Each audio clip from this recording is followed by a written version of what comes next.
change the world. I just want the perfect girl. I don't wanna hang around, I'd rather be found.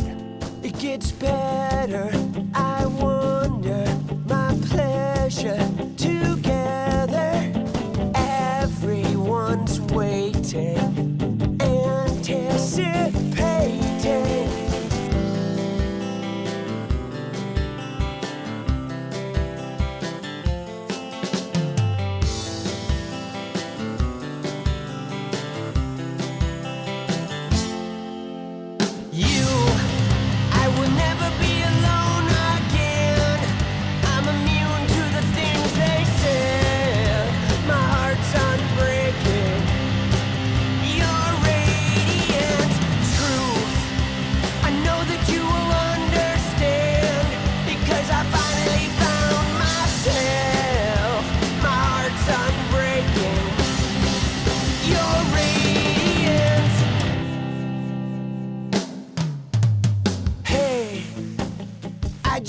Change the world, but I'm not gonna wait my turn.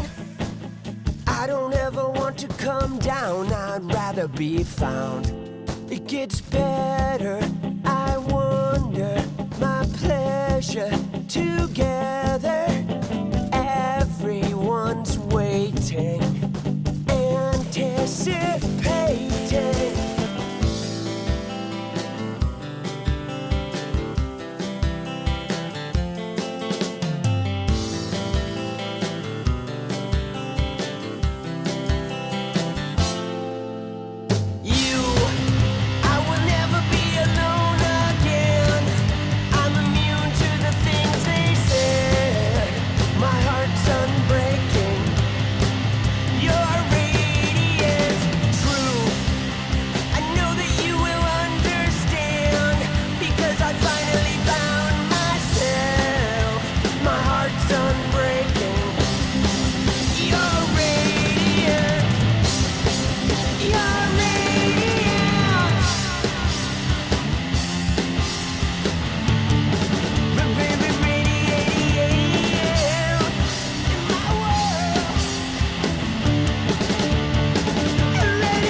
Freedom.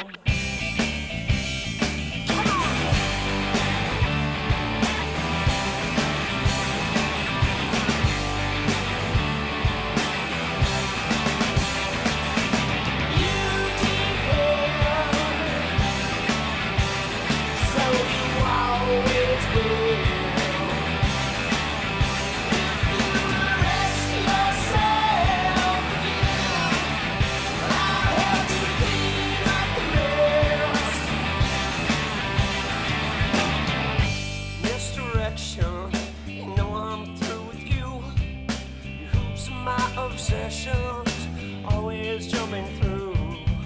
I'm so tangled lost in my reflection. Pay attention. You never will.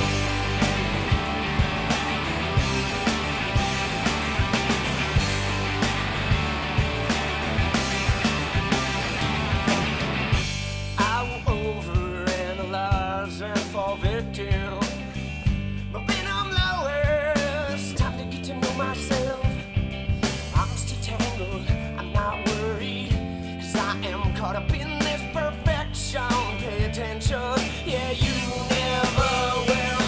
'Cause you depend, so you always will. If you arrest yourself again, I'll help you clean up the mess. I wonder if you ever did, yeah. I wonder if you ever did like I did. I wonder if you ever did, yeah. I wonder if you ever did like I did.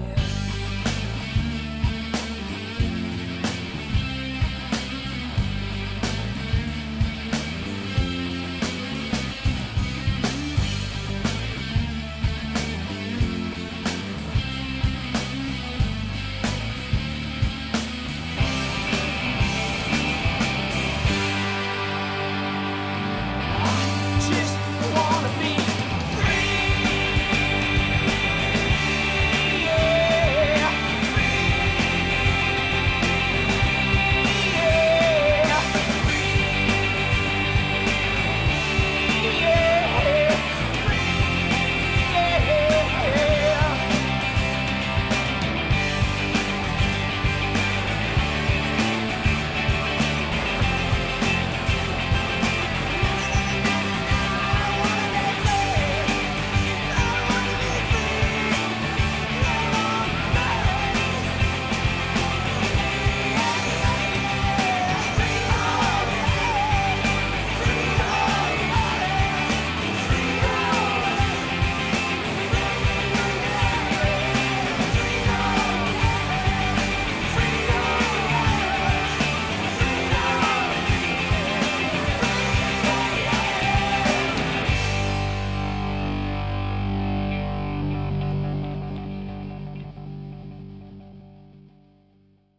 Yo, yo, yo, yo, yo, yo, yo, yo. Let's go.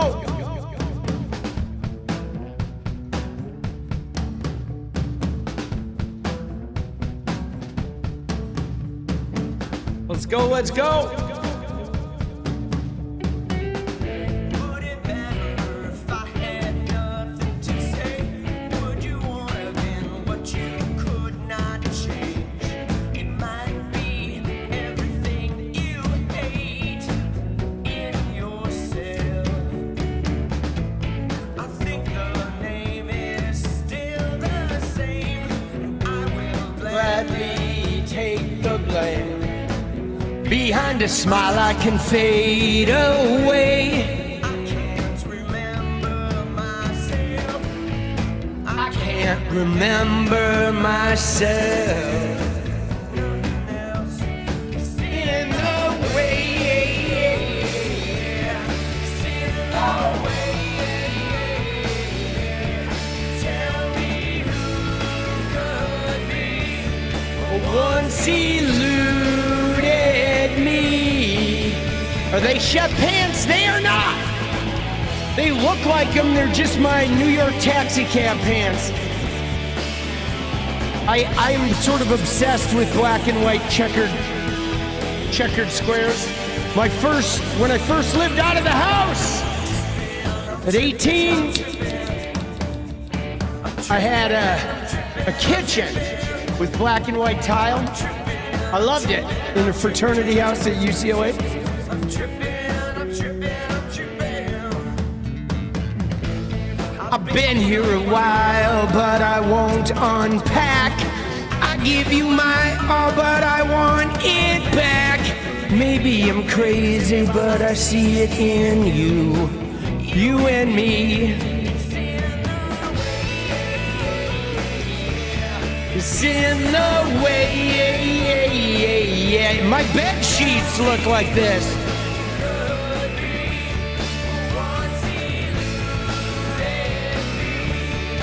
Tell me who could be who once eluded me.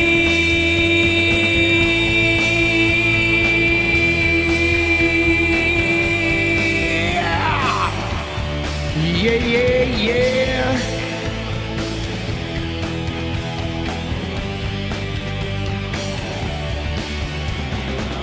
I guess I'm in your veins. Do you feel me strange? Do you see the way you could be anything?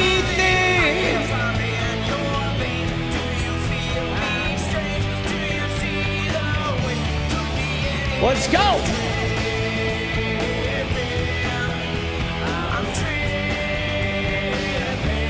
Dude, Dan, let's go, baby!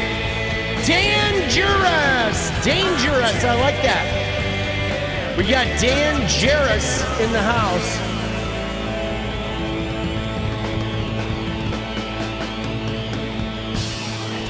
Can dangerous come over? I think I'm gonna take a rain check on that, but we love you. Let's go. Do you need anything like I need you? It's over. Do you need like I need you?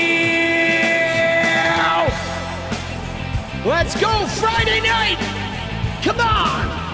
Fuck MAGA!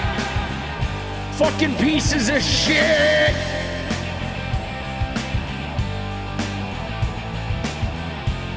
Dude, I did some tasteless joking tonight.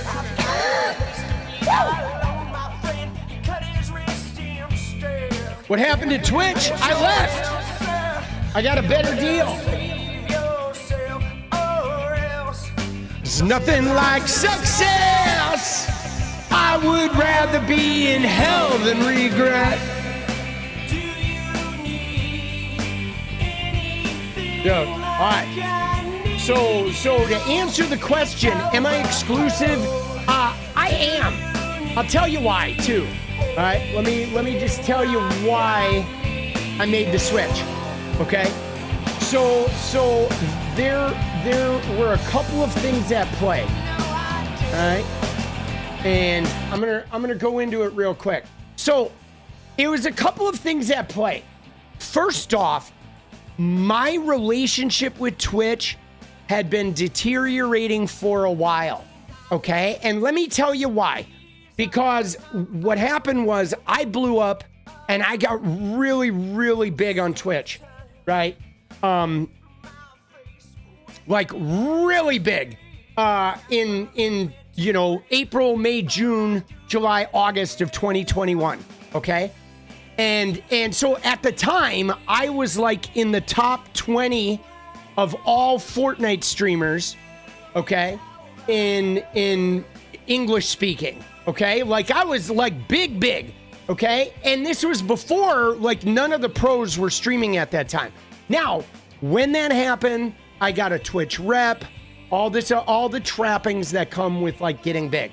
Okay, now what happened though is I decided to leave Fortnite and go off and try something new, and I lost all my viewers and shit.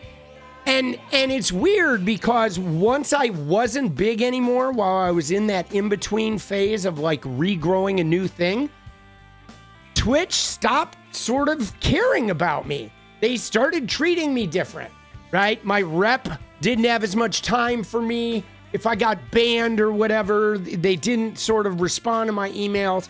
I mean, there was a noticeable fucking change, okay? And I didn't like that because I was like, dude, I'll be big again. And the thing about Twitch that is sort of bothersome in that area is you don't really grow on Twitch. You grow blowing up elsewhere, and then you bring your following to Twitch, okay? You don't grow on Twitch. You grow on TikTok, you grow on Instagram, you grow on YouTube, and then you bring your audience to Twitch. So like Twitch streamers, if you build something on another platform and you bring an audience to Twitch, you are actually doing them a fucking favor. Okay? So, but they don't treat you like that. Okay? They don't. They're like, and so that was the first thing is I didn't like the way they changed while I was starting over. Okay? I didn't like that. I felt like that was a little bit like, I don't know, man. It kind of like it made it seem like they were only there not because of me or the fact that I had built something of value. They were only there because I was valuable, right? And I didn't like that, okay? So that was the first sort of like problem I had with Twitch. Then the other problem I had was with the new CEO, okay? I met him a couple years ago and I didn't love him. And then I saw things changing on Twitch where they were changing up the rules for the women bikini streamers, and they were kind of like bending to the will of these pieces of shit like Tectone and Boogie, right? And they were allowing these really toxic guys to manipulate the way that they fucking engaged with their fucking streamers, right? And the way they engaged with like freedom of speech. And that bothered me because they changed the way they were with free speech. Then they also, in a shady way, took some money away from me. Somebody bought a whole bunch of subs and they like took that money away after something happened with that person in their credit card. And they didn't tell me. They just snuck the money out. And then I noticed streamers were running ads on AFK channels, and I reported it to my Twitch rep. And they not only did they not do anything about the streams running AFK ads, which was lowering the ad rates for all of us, because now they weren't going to, like the advertisers were getting less of a response. And you know what they did, guys? Not only did they not punish the channels running ads on AFK channels, they took away my Twitch rep 2 weeks after I reported that shit. And I was like, are you fucking kidding me? And then they took away political advertising without telling us and didn't tell us when it would get back. And they didn't respond to my partner emails. The only reason I got an answer is because I knew the CEO and I emailed him personally. He promised he'd call me. He never did. And then I finally went to an in-person event here in town and I kind of ambushed him and I cornered him about the advertising and my issues with Twitch. And I just realized in that conversation that he was a red pillar. He was not somebody I wanted to be in business with. And then I came back after that meeting and they audited my fucking emotes and took away a bunch of my emotes. And then I got banned for something stupid like a week later. And so I was like, fuck them. And I walked. And what's crazy is now I'm making like way more money streaming here than I was making there because there's no advertising. And so it was actually the best move. And so Muerto's Twitch was very left-leaning when 𝗵𝗡𝗄 was the CEO. But the new CEO, Dan Clancy, he is a white rural guy, okay? And he like, I don't know what his political leanings are, but you know, we had a discussion about Donald Trump, and needless to say, I was not impressed with his fucking answers. And I saw that Twitch was kind of going to be sort of capitulating to a protection of Donald Trump when it comes to speech. And that's when I was like, dude, I'm out. I'm out, right? I'm out.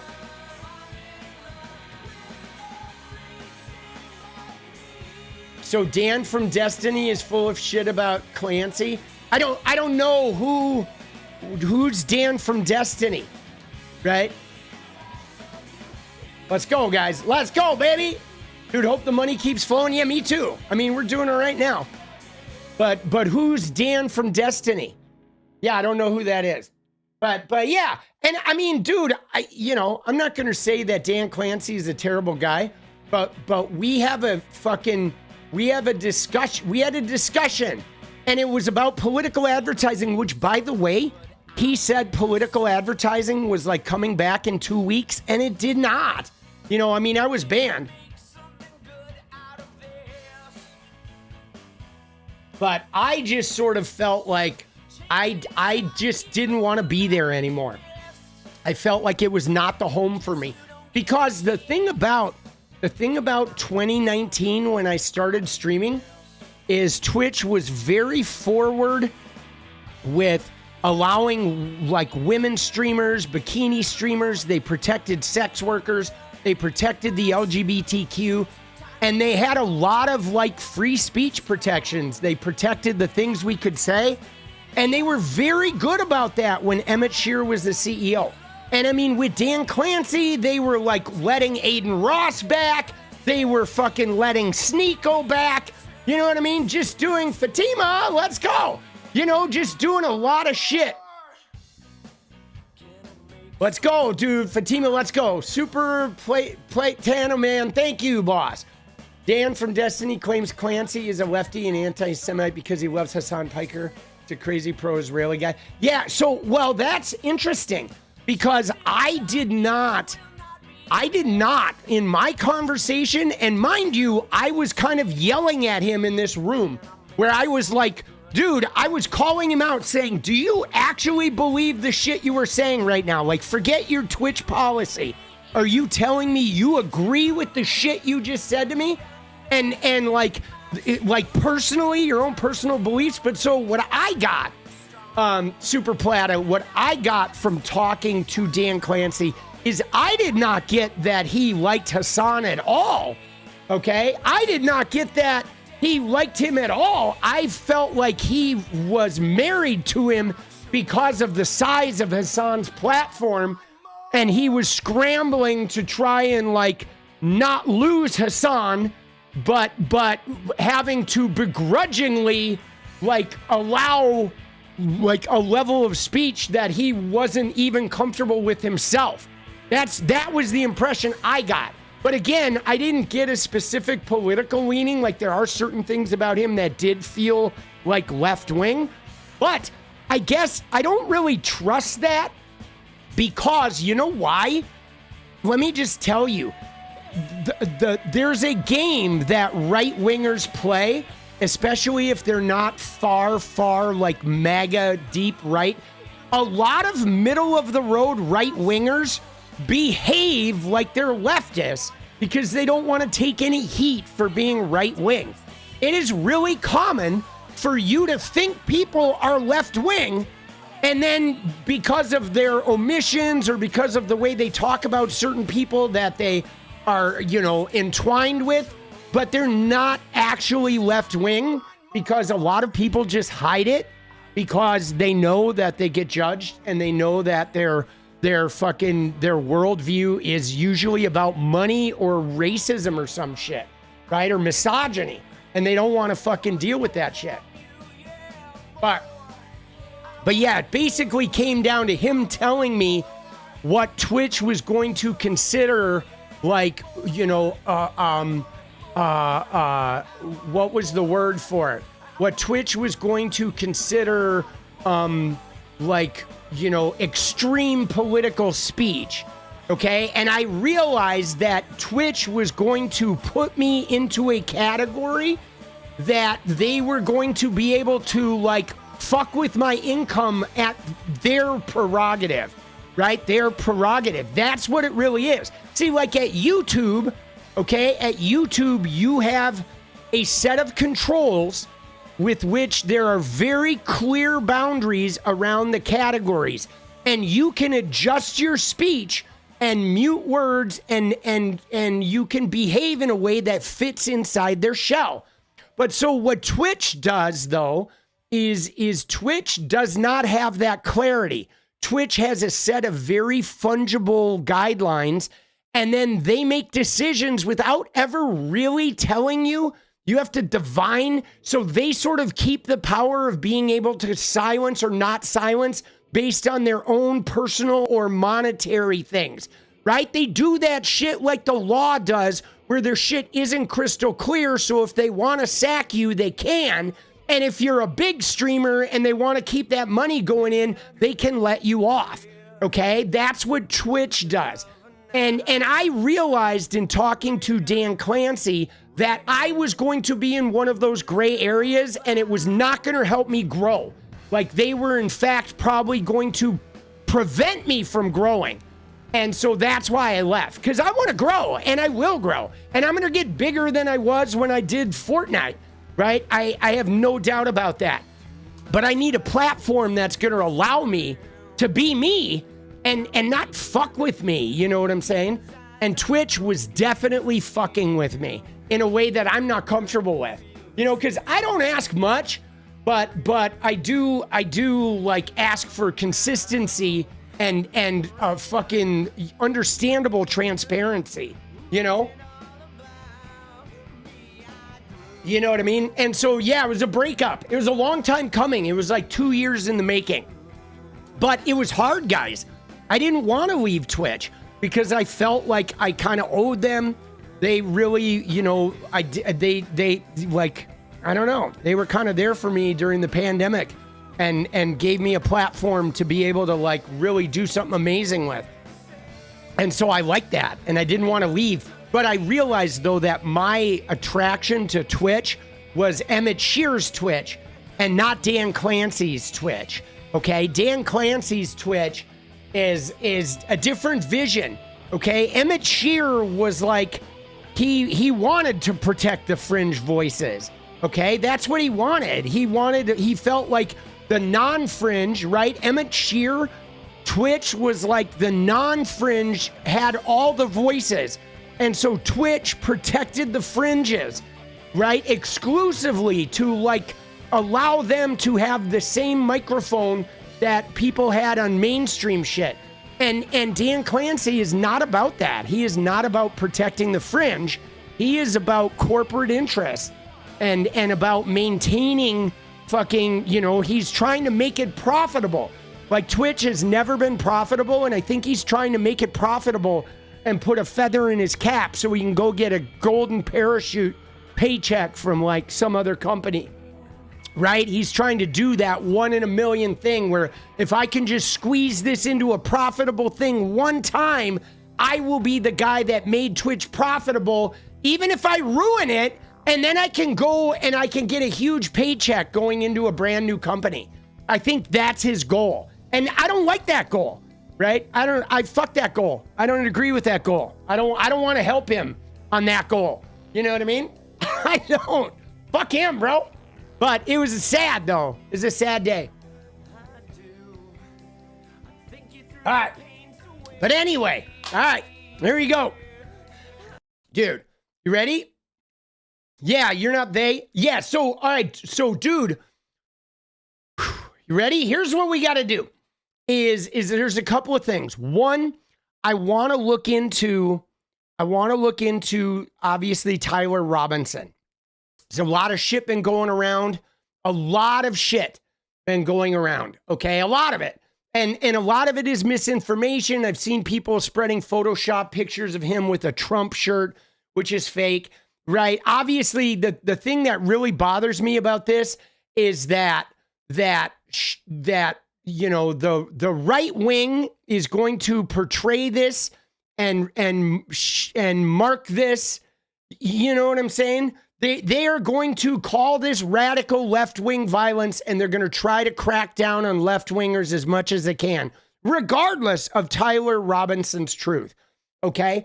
I don't think this guy is a lefty, okay? I know he's chronically online. I know he's a meme culture, Gen Z, like meme culture troll, okay? But I was getting the sense that he was a little Groyper, okay? I was getting the sense that he was behaving a little bit like a lefty to piss off his fucking MAGA dad, right? But I, you know what I'm saying? His MAGA family. But I think he was Groyper, okay? I think he was a little like there was that one guy who did a video who said he reminded him of a Reddit kid. And I was like, yeah, I could see that, dude. Like, right? That was my vibe. that he was like, because you know how with the Groypers, okay, like with the Groypers, you know, with the Groypers, they don't, like, some of them identify as Groypers, right? The hardcore ones that are like making the money will identify as Groypers. But I feel like a lot of Groypers try to hide their Groyperness, you know, where they're not openly Groypers because they don't want to be called out on that shit. So they will adopt other extreme beliefs and attitudes that don't necessarily detract from their like white supremacy, their sort of clan mentality, in order to be like hard to peg down. Okay. And I'll be honest, guys, if you go way far to the left and way far to the right, there is some militancy to both of those, right? You know, I don't want to say leftist because I'm talking like people that are way to the left. Like they're so to the left that they don't even want laws anymore. They want like anarchy, right? It does get a little bit as militant out there as the far right does when it comes to beating someone's ass or using violence if you fucking need to. And you're right. It is like, you know what I mean? It's like there is, you can go way out the extreme, you know? But I do want to look at him. And then I also, guys, like, bro, what the fuck is up with Charlie Kirk's wife, dude? She is psychotic. I mean, obviously she had to be to marry that fucking guy. Like, we know that. I have not watched the full video, but we got to watch her video. I watched like a couple of clips and I'm like, dude, this fucking chick is dangerous, bro. She's going to get more people killed, dude. She is. I think she's more violent, like bloodthirsty than Charlie Kirk was. You know what I'm saying? Like, I don't know. I felt like that whole thing. I mean, I feel the pain. You lose your fucking husband and he gets blown away like that in front of everybody. Sure, that's traumatic. That's harmful. But here's the problem. I feel like A, she's holding a grudge, and B, she doesn't even know who she's holding a grudge with. So she's holding the grudge with the people she wants to hold a grudge with, not necessarily the person who killed her husband. If she held a grudge against Tyler Robinson and the Pepe memes and the Groypers and all that shit, fine. But she's going to hold a grudge against who she views as her grudge, regardless of who actually blew away her fucking husband. And to me, that's just dangerous, you know? You know what I mean? That's just fucking dangerous, right? And then mostly I saw her like you know, it was a lot of like very mentally ill kind of Jesus shit. Like so much Jesus that even people who believe in Jesus are like, God damn, bro, that woman talks way too weird about Jesus, right? That's one. You know, it's like she has an unhealthy, like mental health intervention level of Jesusness about her that is like Jesus Christ handmaiden, like slow down handmaid, okay, level of Jesus, which that type of religion like really fucking, it gets crazy, okay? They do crazy shit. They fucking hurt people and they don't even fucking care. That worried me about her. But then the other thing is she just seems like she's out for vengeance and she wanted to like hit that cash register and she's hoping she can like build an army that will fucking play out her trauma by harming the people she hates. And I'll be honest, I don't like that. I don't like that energy, dude. And I found her to be just cringe as fuck, dude. Like so cringe. I was watching her and it's like, Jesus, she is cringe, dude. Right? So that was my thing. Okay? That was my take on it from just a little bit of watching. But right? But yeah, so we're going to watch that.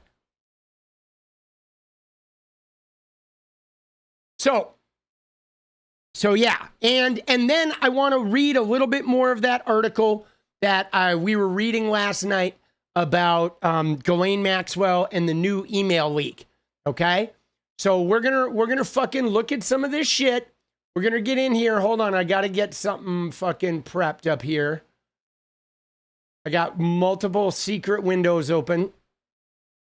Holding a Bible, preaching hate. Yeah, dude, was she holding a Bible in that? Dude, 𝗙ecie wants to see Nancy Mace's breasts. Dude, I think she had a boob job based on the way she flipped out about boob jobs mentioned on the House floor. Do you see that? I think Nancy Mace got, she got a little Botox on the knobs, dude. Laura Ingraham blame Biden. Oh, nice. Dude, I had a little crush on Nancy Mace when she first came into the fold. Dude, I did. I thought she was actually quite attractive, right? You know what I'm saying? And I thought she was going to be a moderating voice in the Republican Party. But boy, did she flip her lid, bro. She went from attractive and moderating to fucking ugly as shit and crazy, in record fucking time. You know what I mean? Record time. Religious culture is the easiest form of social control. Yeah, no, you're not wrong, Kate. You're not wrong. Dude, Tool, let's go. Appreciate you, boss. All right. Let me get this thing set up, and then we'll get into this.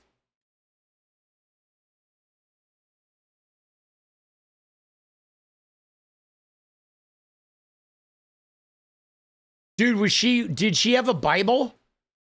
No, man. Dude. Yeah, no, I know. They're firing teachers. Yeah. I mean, that's another thing that's crazy is the level of cancel culture that's happening right now is nuts, right? Where there's Laura Loomer and Scott Presler and these fucking freaks are running around combing social media, looking at teachers and trying to find anybody who says anything remotely negative about Charlie Kirk and then threatening hostile civil rights lawsuits and all this shit. Dude, they're such fucking bullies, bro. And I mean, I get it, but at the end of the day, dude, they're suffering, okay? They lost their fucking shining star and no amount of them getting teachers fired is going to replace their shit. They're still going to have a gaping hole unattended to, and I realize they're going to fucking, turn that shit against us, but fuck them, because any teacher who gets fired by them is probably going to find a better job anyway. When I've gotten fired with people not having my back, it's good to find that out. They can go somewhere and find people that have their back. So they're probably doing those people a favor. But again, I'm going on the record, dude, Speedy, let's go with the gift ads. Let's go, baby. Elon just got sand pounded up his ass. But I'm going to continue to say this, okay?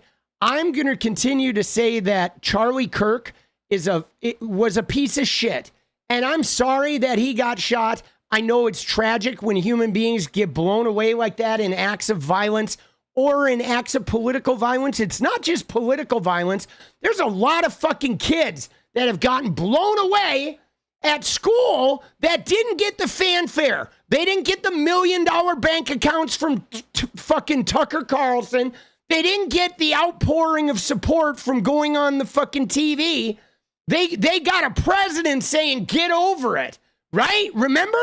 So fuck Charlie Kirk, okay?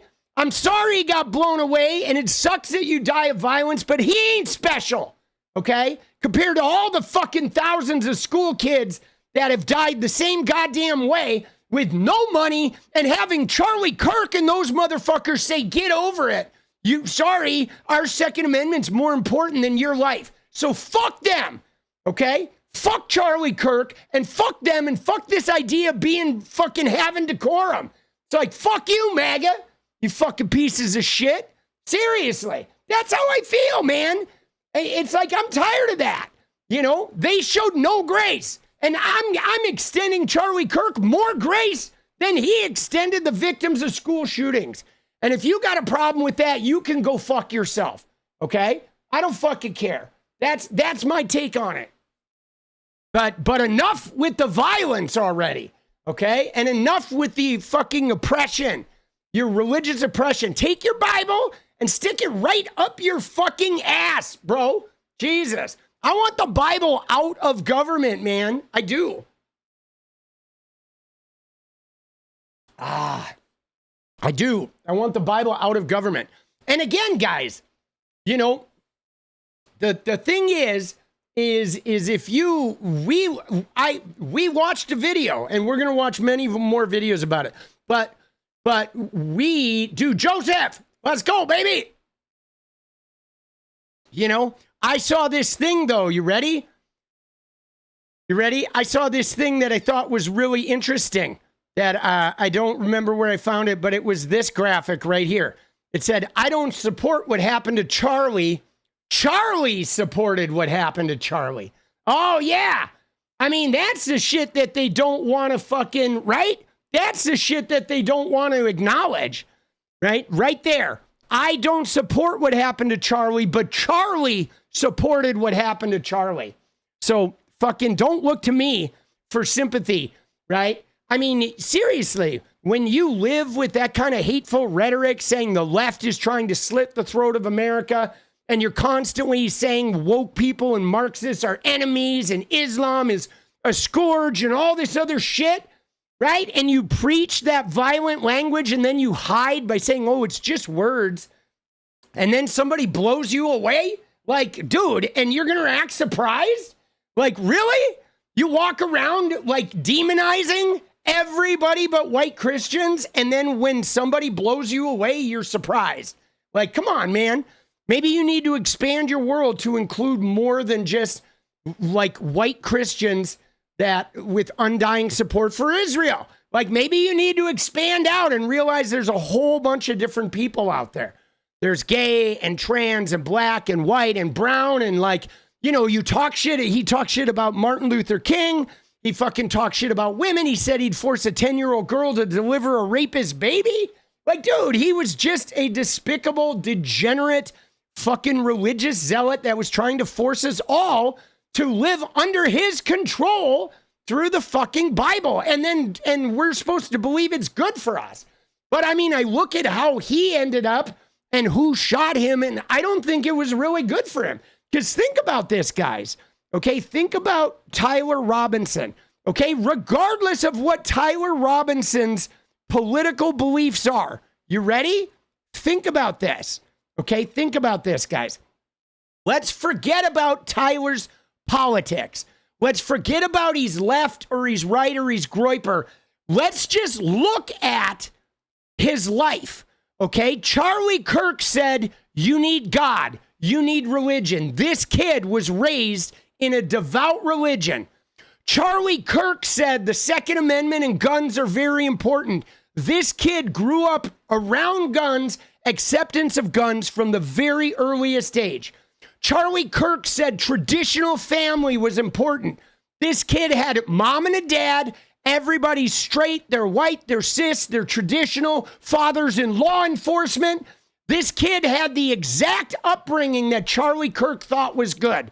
Okay? MAGA, Republicans, devout Christians, believing in God, traditional family, everybody straight, everybody cis, and the kid is a fucking shooter, bro. So Charlie Kirk saying everything you need to grow up right? No, that doesn't make you grow up right. It makes you shoot Charlie Kirk. Like, fuck, bro. If that kid had been gay and in a liberal household with one black parent and one white parent, and he got lots of college education, he would have never pulled the fucking trigger. Okay? And those are facts.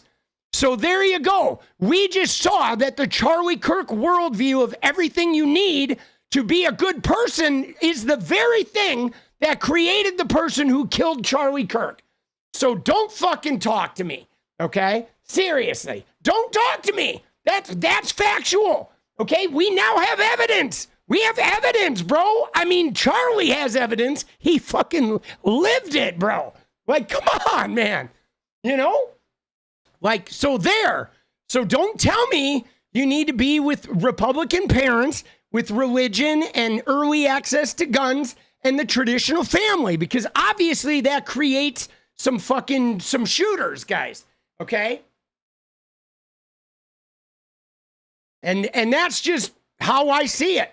And yeah, I'm going to put that on the internet. Okay? Channeling Cenk? No, dude. Dude, Cenk's a phony. My shit is real, boss. All right. But anyway, so now let's look at this guy. Okay? You know what I'm saying?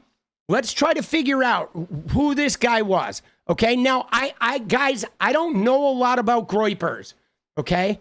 I am not familiar with Groypers. Okay? But there is some, I'm familiar with the term and I'm kind of familiar with the concept, but I'm not familiar with the ins and outs. Okay? Yeah, no, I know, dude. Yeah, it's really, see, here's the deal, guys, is we know what they're going to do. Okay? We know, dude, let's go, baby.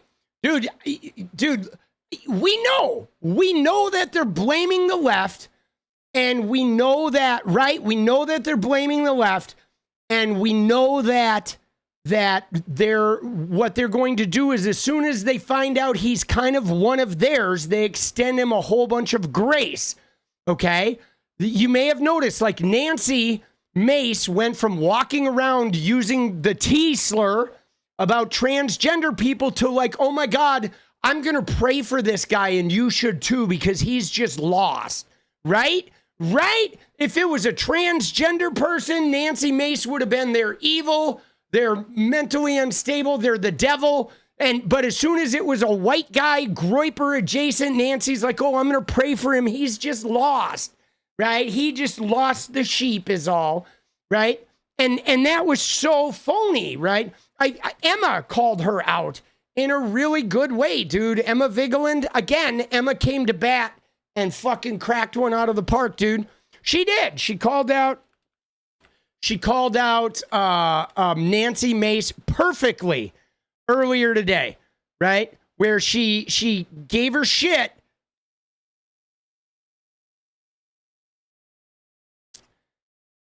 Where is it? It is...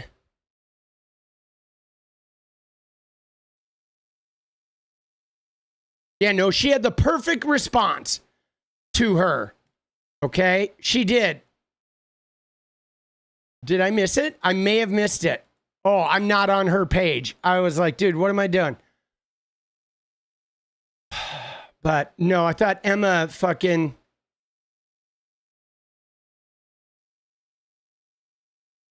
really knocked it out of the park. Where she said...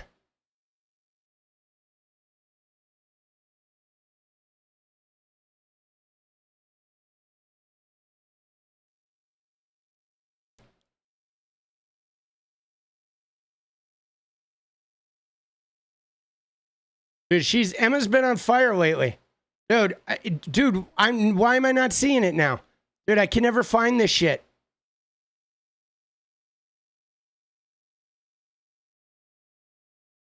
But she had a beautiful tweet for Nancy Mace. It was a quote tweet.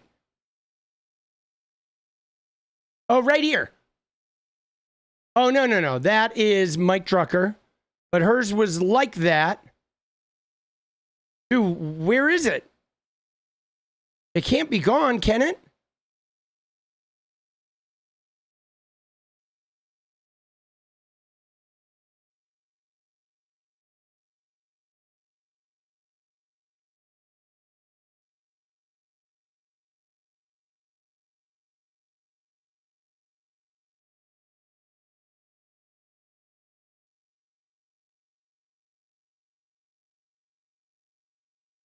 Dude, did she delete it? Nah. Dude, I am fucking... Now I'm going crazy, bro. Dude, I hope she didn't delete it. I fucking replied to it. Let me find it. Dude, I was on Twitter a lot today. And I'm going to share with you guys something, the most tasteless thing I think I've ever done, guys. I just got to tell you, I did the most tasteless thing I've ever done. But I just couldn't resist, okay? Because some people, sometimes you got to get over it, right? You got to get, sometimes you got to use humor in an effective way, right? And I did, even though I knew I was going to take some heat for it.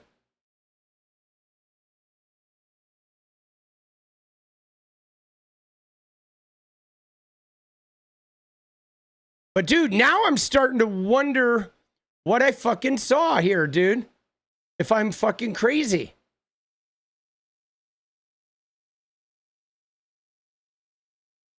All right, it was before I retweeted that.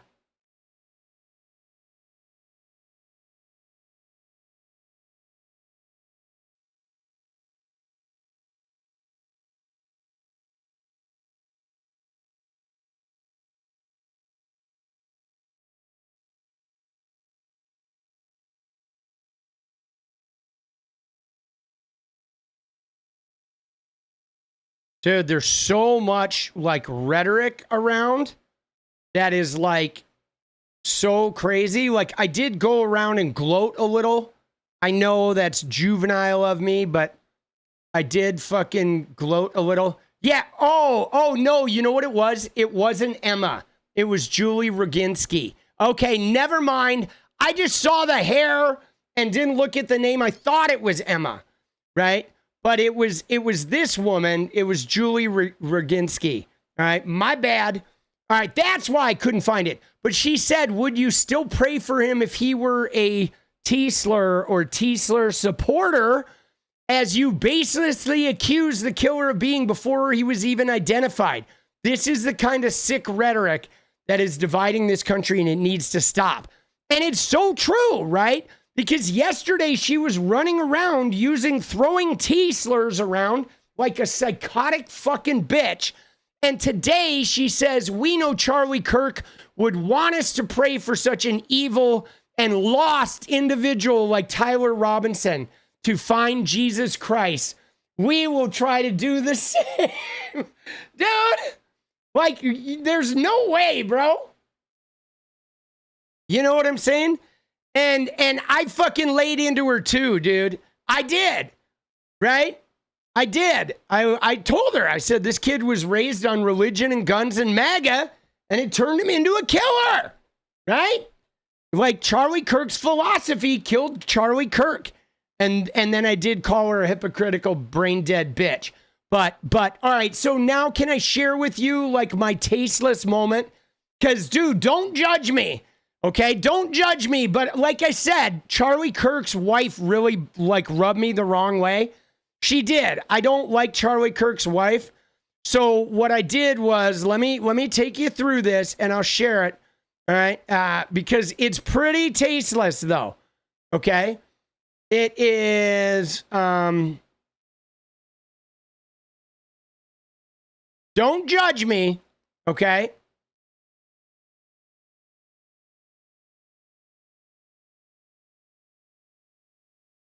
Okay, right here. So it was this one. Okay, you ready? It was this thing where he said CNN and MSNBC are not taking the remarks of Erica Kirk live. It takes a lot to surprise me. This is shocking. The BBC is taking it live. And then I said, but the real question is Erica Kirk taking the BBC live? And then I said, I know I'm going to get MAGA death threats for this, but I couldn't help myself. Some of us survive living in a world where religious, gun-loving, white MAGA-raised males shoot people by using humor, even if it's tasteless. But as you can see, dude, I almost didn't get ratioed on that one. But it's had to come back. Dude, oh shit. Oh fuck, bro. Isn't that funny? Oh, dude. Dude. Oh, that shit is funny. Just the way he fucking phrased it, right? They're not taking it live. This is shocking. The BBC is taking it live. And that was the first thing that popped into my head is, you know, I mean, I don't know. Maybe it would help her like deal with the grief, dude. You know what I'm saying? Right? I mean, we all grieve in different ways. In different ways. You don't knock it until you try it. Show us what she said. Dude, she didn't say anything. It wasn't even her post. Oh, dude, we're gonna fucking watch her video though. But yeah, no, I mean, I think it is pretty funny. But dude, of course, a lot of people were like, dude, we'll pray for you. This guy's had to do a gay thing about pegging. Some people loved it, dude. This person is like, don't tell Vance or he'll bring the couch. Dude. And right, mostly people were telling me I'm a trash human. Someone said I'm a fucking moron, a low-level brown shirt, right? Somebody else said something about bestiality. Like, dude, do they not know what BBC is? Maybe they're just never online. I'm a disgusting piece of garbage. My dad watches my mom get railed. I don't know what that is. Right? And they're like, some people were fucking attacking me. The snarky fucking, dude, that's funny. Snarky Antifa nun. She liked it. Right? Oh, fuck, dude. I'm a demon. I deserve to have my insides be shown on the outside. Ooh, that one's tough, dude. Dude, this one's great. Oh, points for Jennifer Aniston. Why are you like this? Oh, man, dude. That shit is good. Let's see what the replies to this one. This person said, I'm not going to threaten you, but we do think you're vile. I did like that one because I thought that was at least like respectable straight up. This guy is, I mean, dude, I can't hate this guy for what he says. I mean, I don't use the R slur, but like, I can't fucking hate this guy. I fucking say this to people all day long. He's got a good, he just threw it all out there, right? Why would anyone bother? Leftism. Oh, look at this guy. William fucking 266969696 said leftism needs to be eradicated because surely it was the leftism that fucking, I thought comedy was legal, bro. Hold on, I should reply to him.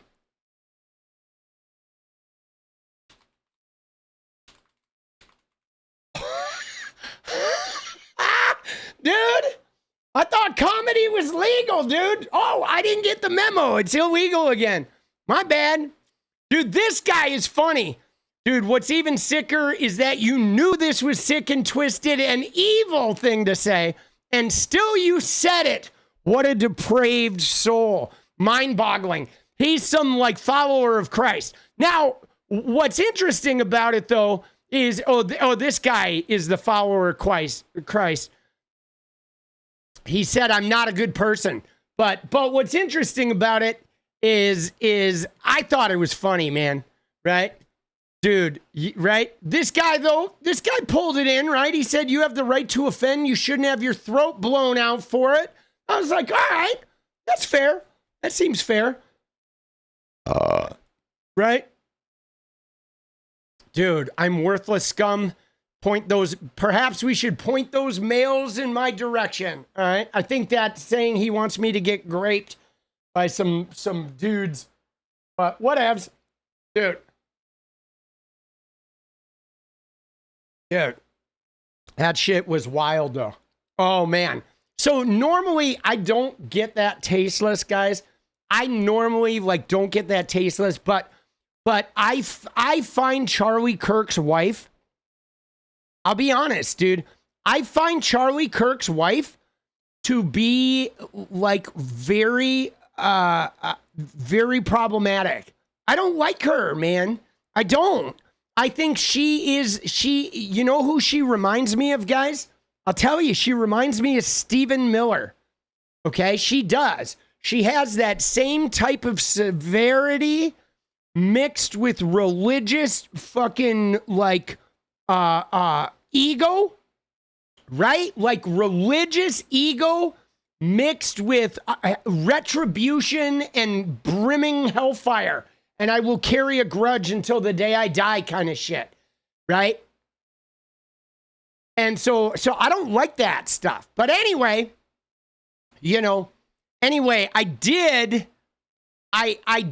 fucking, you know, I did do a little bit of trolling with, I mean, like legitimate trolling though, with TPUSA when we found out that this person was not like a lefty transgender person or whatever, I did go back and ask them, like Tyler Boyer and some of the other TPUSA people under their shit of like saying, hey, are you ready to sort of disavow, right? You're part of the couple suing Kim Davis dude, let's go. Dude, you should, are you on Twitter? David, you should message me. Who's Kim Davis? Where do I know that name from? Like, where do I know that from? Kim Davis. Why am I fucking drawing a blank here?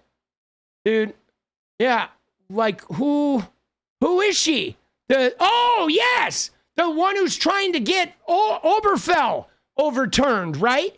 Isn't that's the fucking crazy bitch who's trying to get Oberfell, like, flipped, right?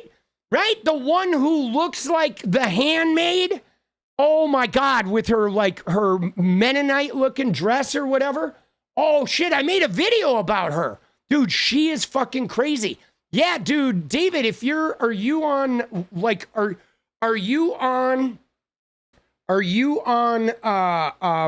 Twitter or Blue Sky or something? Will you send me a DM, right? So we can fucking chitty chat about that off the air. I'd love to talk to you about that. Let's go. You have a CBS Evening News interview? That's amazing. Let's go, dude. Yeah, I'd love to fucking chat about that. Dude, she is crazy. So I have not talked about the euthanizing. Facebook. I am on Facebook.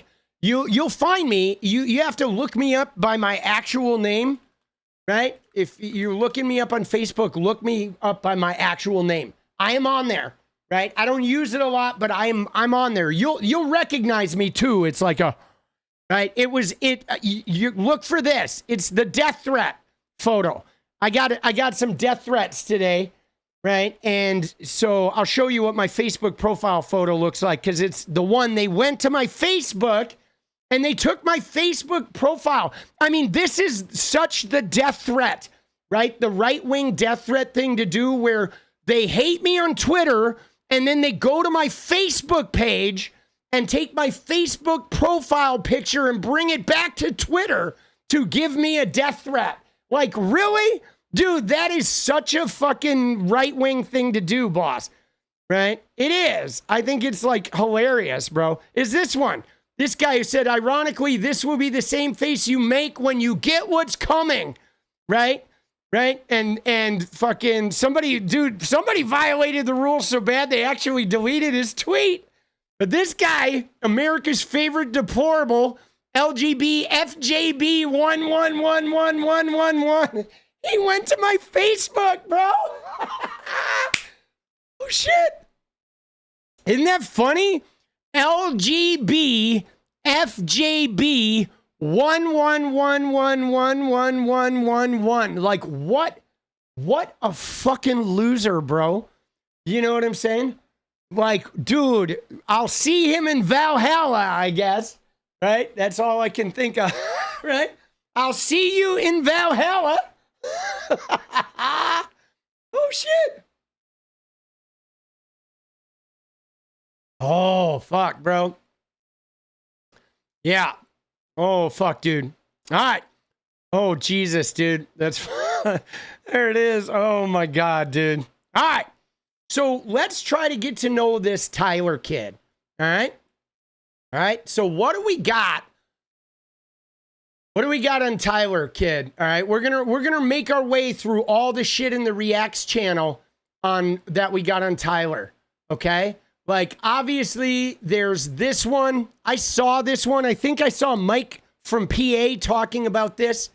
Okay, where the 𝗙𝗪𝗪𝗀 remix. Okay, 𝗙𝗪𝗪𝗀 remix from the Groyper Wars. Now, it is my understanding. You guys are gonna have to correct me here. Okay, but it's my understanding that the Groyper Wars refers to the Groypers versus Charlie Kirk, right? Isn't that it? Isn't that what the Groyper Wars is? The Groyper Wars, I thought, was Charlie Kirk. Was Charlie Kirk started getting viewed as a sellout, as not America first, he's Israel first, and then there was a Groyper War where they sort of separated from Charlie. And so now the 𝗙𝗪𝗪𝗀 is something that was supposedly on the bullet. Okay, now I don't know. Do you guys know anything about 𝗙𝗪𝗪𝗀? Like, what is the significance of 𝗙𝗪𝗪𝗀?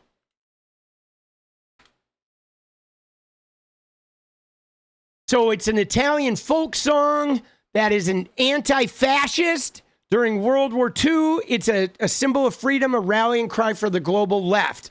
Okay, but now we should ask ourselves, okay, we should ask ourselves that, oh, got you. Okay, Bradshaw. So the Groyper Wars were nationalists. He's given us the AI. So the Groyper Wars were nationalists. It was when Nick Fuentes was disrupting the mainstream events of TPUSA. Got you. And so, you know what's crazy is this started because of the Unite the Right, didn't it? This is like the jumping off place, isn't it? Because the Unite the Right had the Jews will not replace us guys, the far right people. And then they killed that woman with the car. And then a bunch of people on the right started like, oh, we're going to tone it back a little bit. And then I think a bunch of the other far righters were like, fuck you, we're not going to tone it back. And it became like a sort of a battle. Like, isn't that, I don't know. I feel like that was one of the early like sellout points. You know, I remember there being like, that was when part of the right started feeling like the other part of the right was like too extreme. And then Donald Trump was trying to toe the line, you know, but so 𝗙𝗪𝗪𝗀, why would this song, right? Why would this song be a part of the Groyper Wars? Like, you know what I mean? I don't understand. You know what I'm saying? They use it in a mocking fashion. And so how do they use it in a mocking fashion?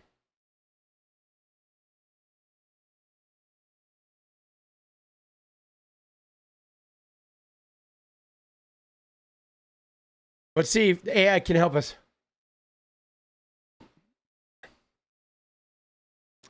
See this though. You ready? Like this is like, look at this, guys. Okay? This is what I was talking about earlier. Now again, it's AI. We don't know the accuracy here, but this AI is saying that the Groypers may use it to intentionally create confusion. Okay? Appropriate some leftist symbols. So now they can use them with plausible deniability, right? It referencing internet memes. It's a meme culture thing, okay? And also down here, hiding your power level, right? A tactic used by extremists to obscure their true extremism, okay? You know what I mean? And so Groypers can be Groypers without having to suffer the ramifications of groyping, by intentionally adopting some leftist things. Because there's another thing, guys, that Tyler Robinson did, and it involved the shirt, okay? It involved the DSA. There's a picture of him wearing a Salt Lake City DSA shirt, Be the Change. Okay, now look at this. It's this picture, okay? There's this picture where, okay, Tyler Robinson is wearing a Salt Lake City Be the Change shirt, okay? But now look, this right-wing guy, 𝗙𝗏𝗏, is tagging AOC. He's a DSA. But this kid was not a DSA. Like, there's no way. DSA would never be taking a gun and shooting people. But he's wearing the shirt, which is like leaving a thing. Now, here's where it gets weird, guys. You ready? No, this is Tyler Robinson. It is, Talon. It is Tyler Robinson. I went and looked for the picture, and it's actually him. It's actually a source picture that was in the news stuff, right? It's fucking... No, this one was actually him. The one that wasn't him was the one with the LGBTQ stuff on it.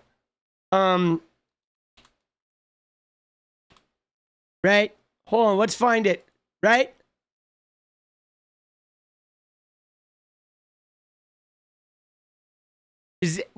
Is that not him?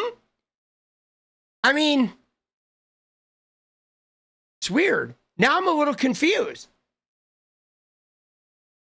Right? Because it sort of looks like him, but it also doesn't, dude. It's a little bit blurry.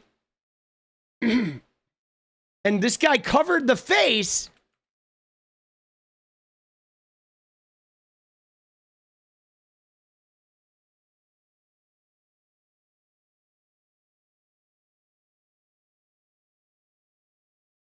I mean, it was obviously a while ago.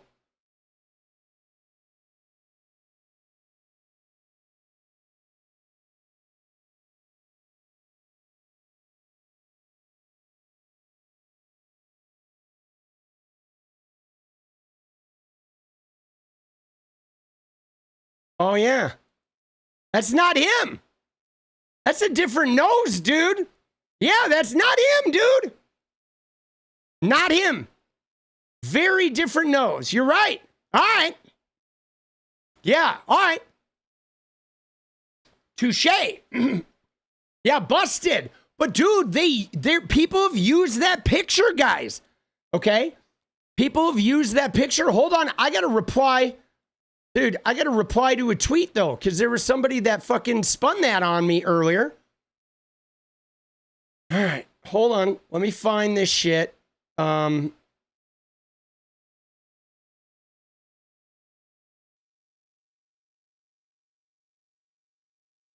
That explains why that guy fucking hit it.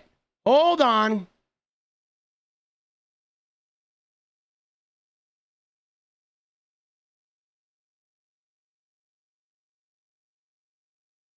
I'm deleting that.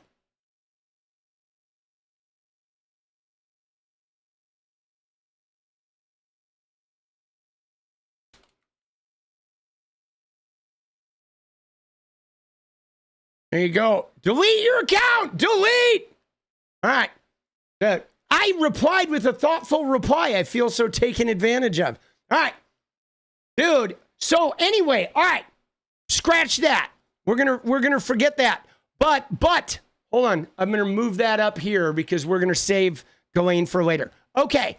So let's go back to our Groyper thing. Okay. So dude, need to specify what clown they are? Fair. So anyway, the idea though of Groypers hiding their Groyper nature is a very big part of this. Okay, like I said, there are Groypers who are making a living being a Groyper.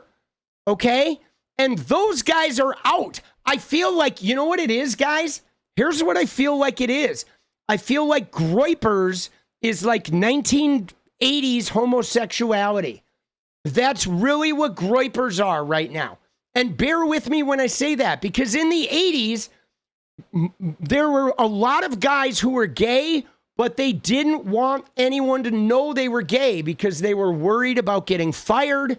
They were worried about getting, disruptions from their family. They were worried about how it was going to cause them to be perceived in the social marketplace because it still just wasn't safe. And I feel like Groypers are the same way, where people that are making a living and it's part of their safe zone, they can do it publicly. But if you're just a Groyper working at an office, like, you can't be out with your Groyperness. If your coworkers find out, you're gonna get fucking fired, man. You know what I'm saying? Like, remember what happened to Stone Toss? Okay, remember? Everybody was like, dude, that guy was gonna get fired in like 2 seconds. So obviously, like, Groypers need to, like, you know what I'm saying? Like, they need to Groyp. It's such a stupid word, dude. They need to Groyp in a very sort of like careful way. And I think that is why they probably adopt other symbols and shit. You know what I'm saying? Right? And so here's, though, the big one is the Groyper movement, led by white nationalist Nick Fuentes, criticizes mainstream conservatives like Charlie Kirk for not being extreme enough. Okay? And some theorize that incorporating anti-fascist imagery is a form of trolling or internal critique of fake fascism within the conservative movement. So what they're doing is they're trolling with the like, ooh, you fascists, because they're essentially saying that Charlie Kirk and those guys are pussies, is what they're doing. They're saying, yeah, they're fucking anti-fascist as a means of saying you guys are soft, right? That's why they fucking do that shit, right? And again, here, by mixing anti-fascist slogans with their own far-right thing, they can create confusion, sow chaos, and you don't really know, like, what is what. I mean, what I think about it is I think about how the white supremacists adopted, like, the OK symbol. Remember? Remember how they did that, guys? They took the OK symbol, and then everybody's taking pictures, right? I don't want to do it because I don't want to leave a picture of me doing it out on the internet. But they take something that belongs to something else so they can use it, and then, like, it pollutes the left wing or the normie nature of the thing while simultaneously offering them plausible deniability for their shit. Okay. And then a lot of it, though, is this. Like, this was the thing. Like, I saw something Hassan said earlier where he said this kid was like totally a meme culture kid. And that's really interesting, right? Like the thing on the gun or whatever that said, if you read this, you're gay, LMAO.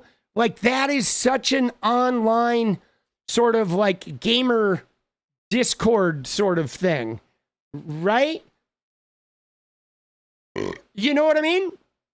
Like let's see what the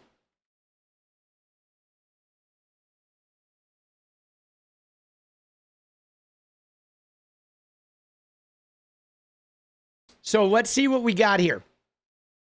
So the bullet casings were engraved with messages, okay? And what were the messages on the bullet casings? Okay. So one casing said, "Hey, fascist, catch." All right. Another one said, "Hey, fascist, catch," with some arrows. Right? Another one read, "If you read this, you are gay, LMAO." A third one had lyrics to the Italian song Bella Ciao. Right? In addition, a roommate shared with authorities messages from the chatting app Discord that involved a contact named Tyler that discussed a rifle wrapped in a towel, engraved bullets, and a scope. Okay?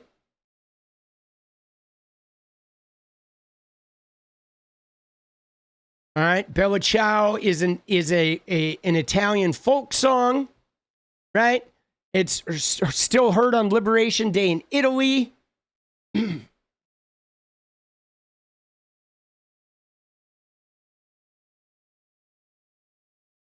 Now, what's crazy about the arrest is his father turned him in. Like, I guess he confessed to his dad, and then his father turned him in.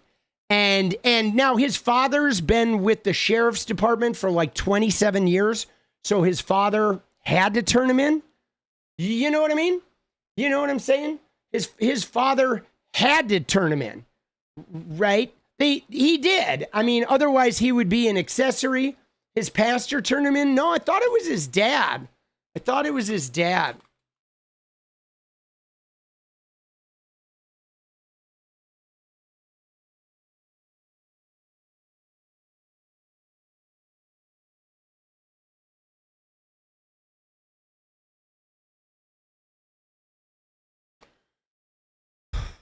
It says, Cox said that after Robinson's father recognized his son in the distributed photographs, he told Robinson to turn himself in.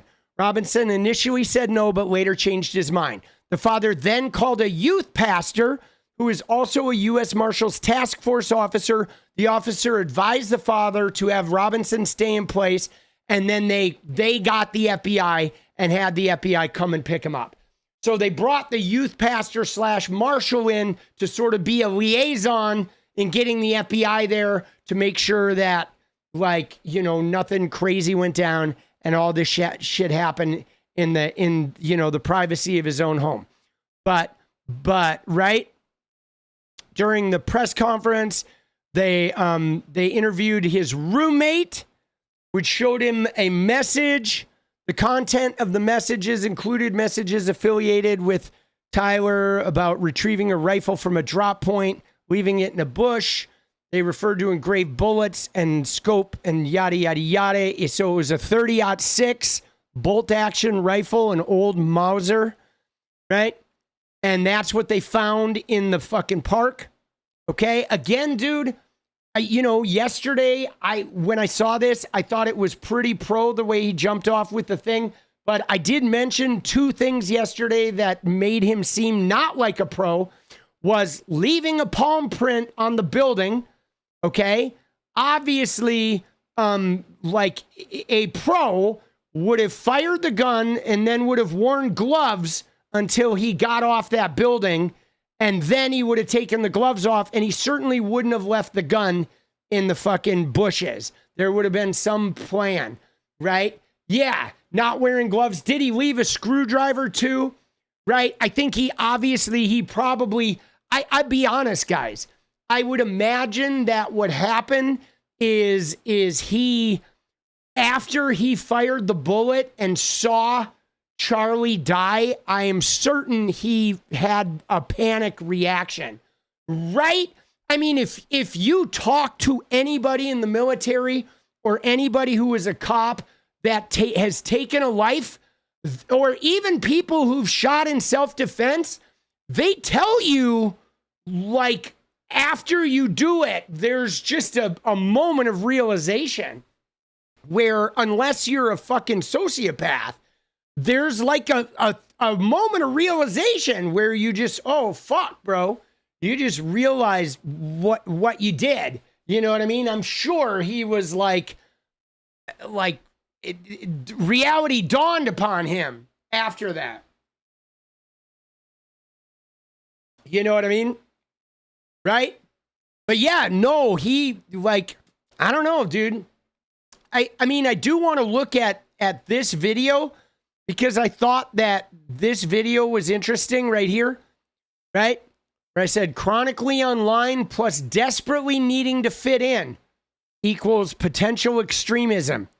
And right here, dude, this is a formula, guys, that I feel like, you know, has applied since the beginning of the internet.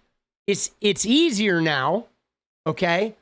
It's easier now to like encounter shit because of algorithms and pipelines and shit.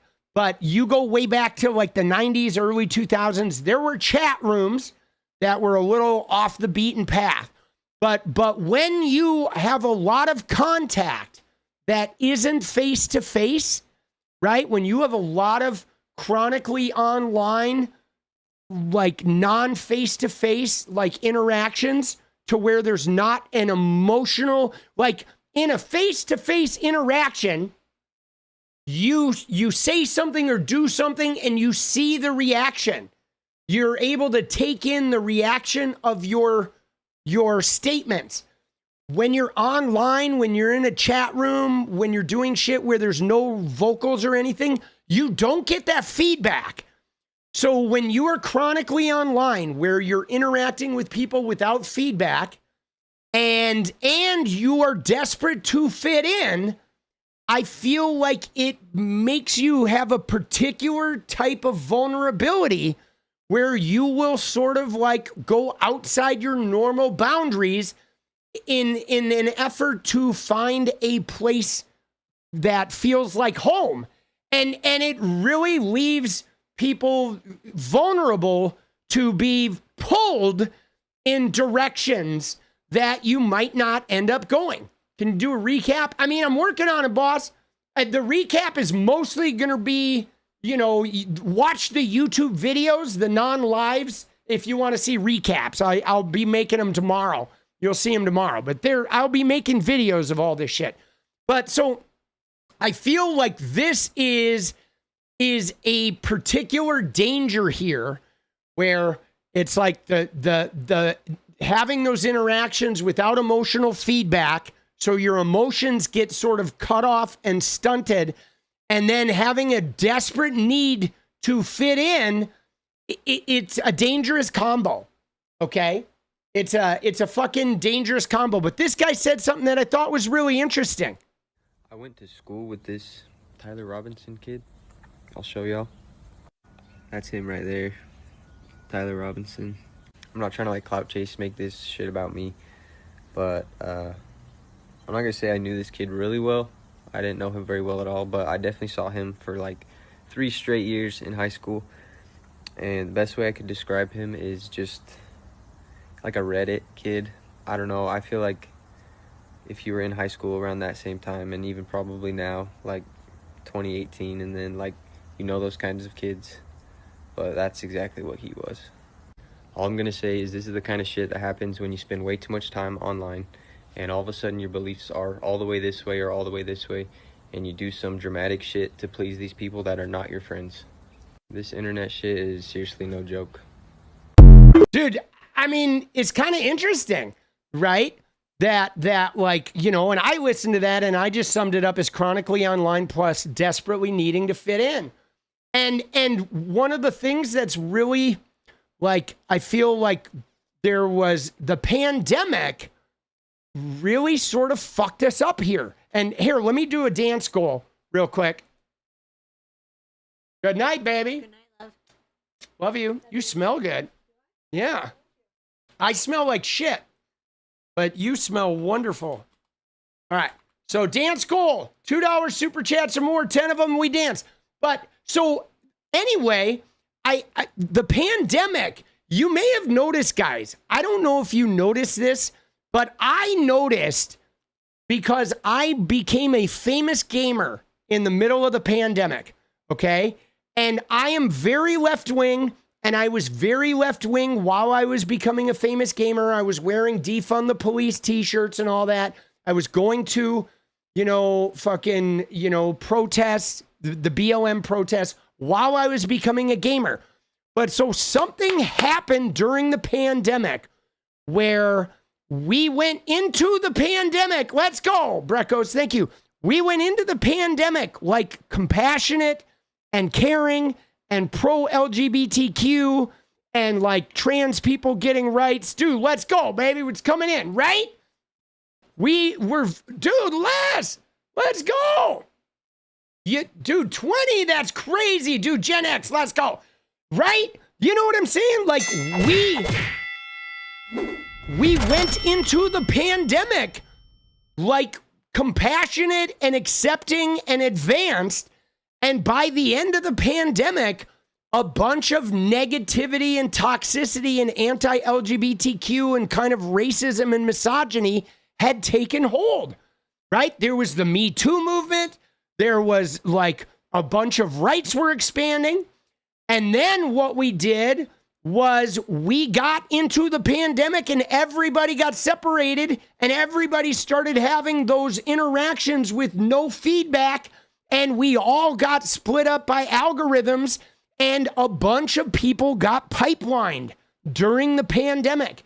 And because they were lonely and hurt and traumatized and scared, a lot of shit took hold. Okay? I'm telling you, it was the pandemic and the separation in the pandemic, right? We had 4 years of Trump and then the pandemic. Yes. It's like we got hit by the Trump truck and then the pandemic, like all of that shit got stuck in us. Okay? And then, yes, there was a bunch of Russian propaganda. There's a bunch of online fucking brutality and a lot of us interacting without that face-to-face feedback, guys. There's something really important about face-to-face feedback, okay? Which means I say something hurtful and I see the reaction of you being hurt by it to where I'm not reacting because you're making me react in a certain way. I'm reacting because even if you don't say anything to me, I see that I hurt you. Okay? It's like I get to see the result of my actions. Even if you buck it up and take it, I still see, oh, I hurt him or I hurt her. I see that, right? When you take the face-to-face out of it, you don't get that feedback. You know what I'm saying? You know what I'm saying? And, oh, yeah, dude, there were a lot of killings like that in the pandemic, and there was like, the fucking, you know, the Colin Kaepernick, the whole fighting over the national anthem. I feel like the pandemic, that isolation really fucked us up. You know, really fucked us up. It really did. Now, that being said, okay, I related a lot to what this guy said where once you get into that online rabbit hole, if you're lonely and you feel disconnected, okay, you are fucking, you get to a stuck place. And that's where it's really easy to get pulled to the fringe, okay? I mean, in a weird way, guys, it happened to me, okay? It happened to me and not with this political shit. So in the 80s, when I was growing up, guys, the thing was drugs, okay? We didn't have these crazy political things because most of us young people weren't overly political. Some people like me were, but like my friends and I in high school, we never talked politics. My friends didn't care. I talked politics with adults, but my friends of my age, they didn't give a shit. But our thing was drugs. Okay. And drugs were like a rebellious thing. Okay. They were a lot of people were doing them, but they were looked on very like negatively. Okay. So what happened in the 80s, dude, let's go. Les, you're going crazy. We love to see it. Thank you. So what happened in the 80s with me is I was very disaffected. I didn't get along with, as a young kid, I was quiet. I moved around a lot across country. I didn't make friends well. I was a straight A student and I became an athlete, but I wasn't really good at any sports until I found swimming. But I was like a little more isolated and didn't have as many friends as I wanted. Okay. And I was rattled by that. Okay. So then what I did was I went to college and I started fresh in 1987 going to UCLA, and I wanted to be popular. So then I joined a fraternity and I became this caricature of the womanizing fraternity guy. But like, that was a very extreme switch from a 4.2 student nerdy guy to contact lenses and having sex all the time, being this sort of like typical fraternity guy. But like, it was that extremism though fucked me up. And I didn't like it. I didn't like who I was when I was like that. And so then I rebounded again, and I went the far other extreme way from being the business major fraternity guy to being a rock and roll guy who was like shooting drugs. Okay. And I got pulled, like both of those times, I got pulled by my need of fitting in with like this group, right? I wanted to fit in with the fraternity, so I became the ultimate fraternity guy. Then I was like, no, I'm going into rock and roll, and I wanted to become the ultimate rock and roll guy. And I am not a Gemini. I am a Libra on the cusp of Scorpio, October 22nd.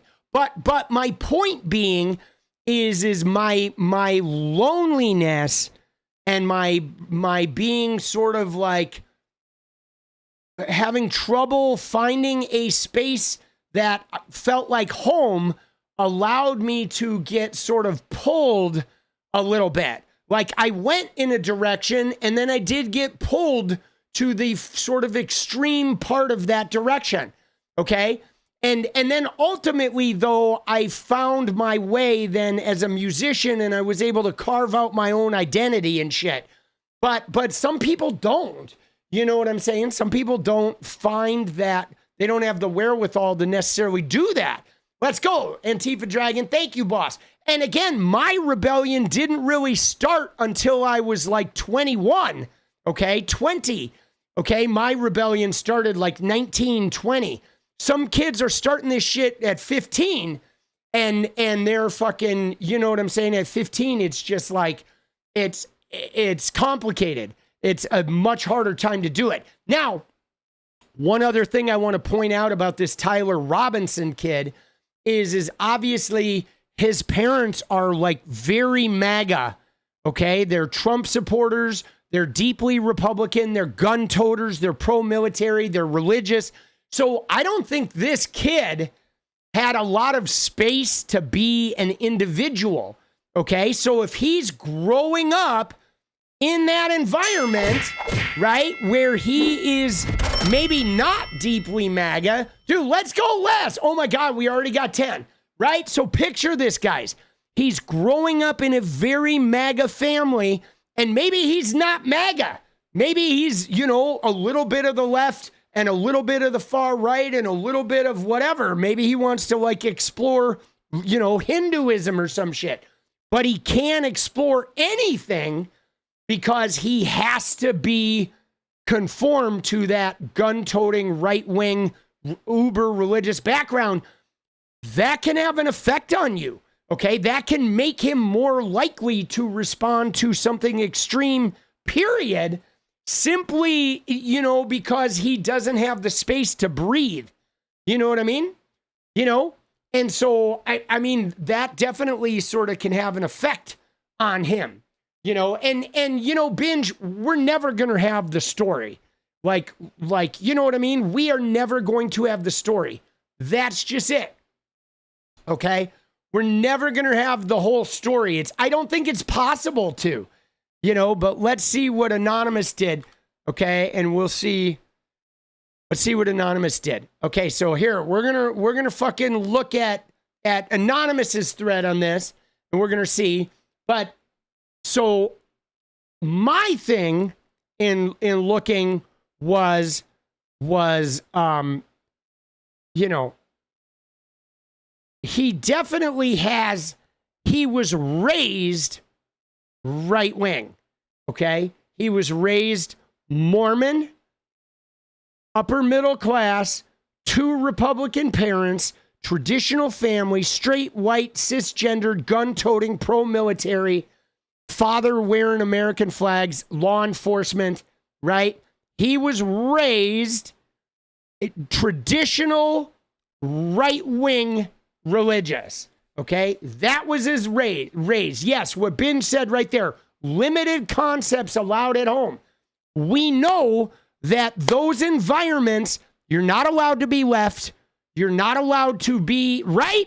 So if he can't be left, but he disagrees with some of the straight MAGA Republican ideology, what's he going to do? He's going to go further to the right, okay? I mean, you know what I mean?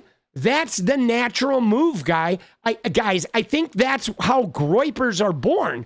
I think Groypers are born into more traditional right-wing environments, but they're not allowed to be anything but that right wing, and they disagree with some of that shit. But they can't be a leftist. So they end up moving further to the right because they just can't. You know? You know what I'm saying? Yeah, see, I have some mixed feelings about Anonymous too, because I like what Anonymous posts, but Anonymous is very slanted. Okay, they are very right. Like for example, no matter what Tyler Robinson is, when we watch Anonymous here, Tyler's not going to be a leftist. You know what I mean? Right? Even if he is a little bit of a leftist, Anonymous would make sure that he's 0% leftist, right? You know?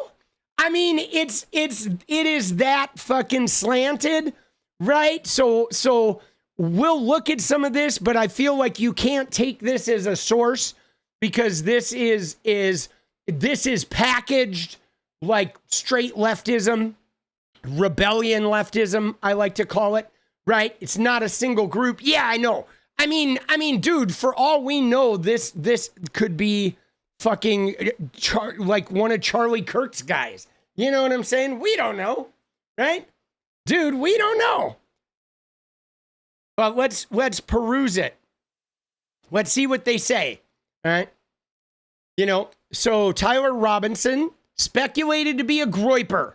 Okay, Groyper's loose network of alt-right pro-Trump extremists, vocal supporters of America First, podcaster Nick Fuentes. Now, one thing we have to point out, guys, about Groypers is this, and I think this is very important, okay? Because Groypers are the guys who play both sides of the pro-Palestine scenario, okay? They're agitators because they're America First and they don't like Israel at all or Jewish people at all. They're anti-Israel, but they're also anti-Arab. Okay, and they don't care about Palestinian lives or any lives in the Middle East.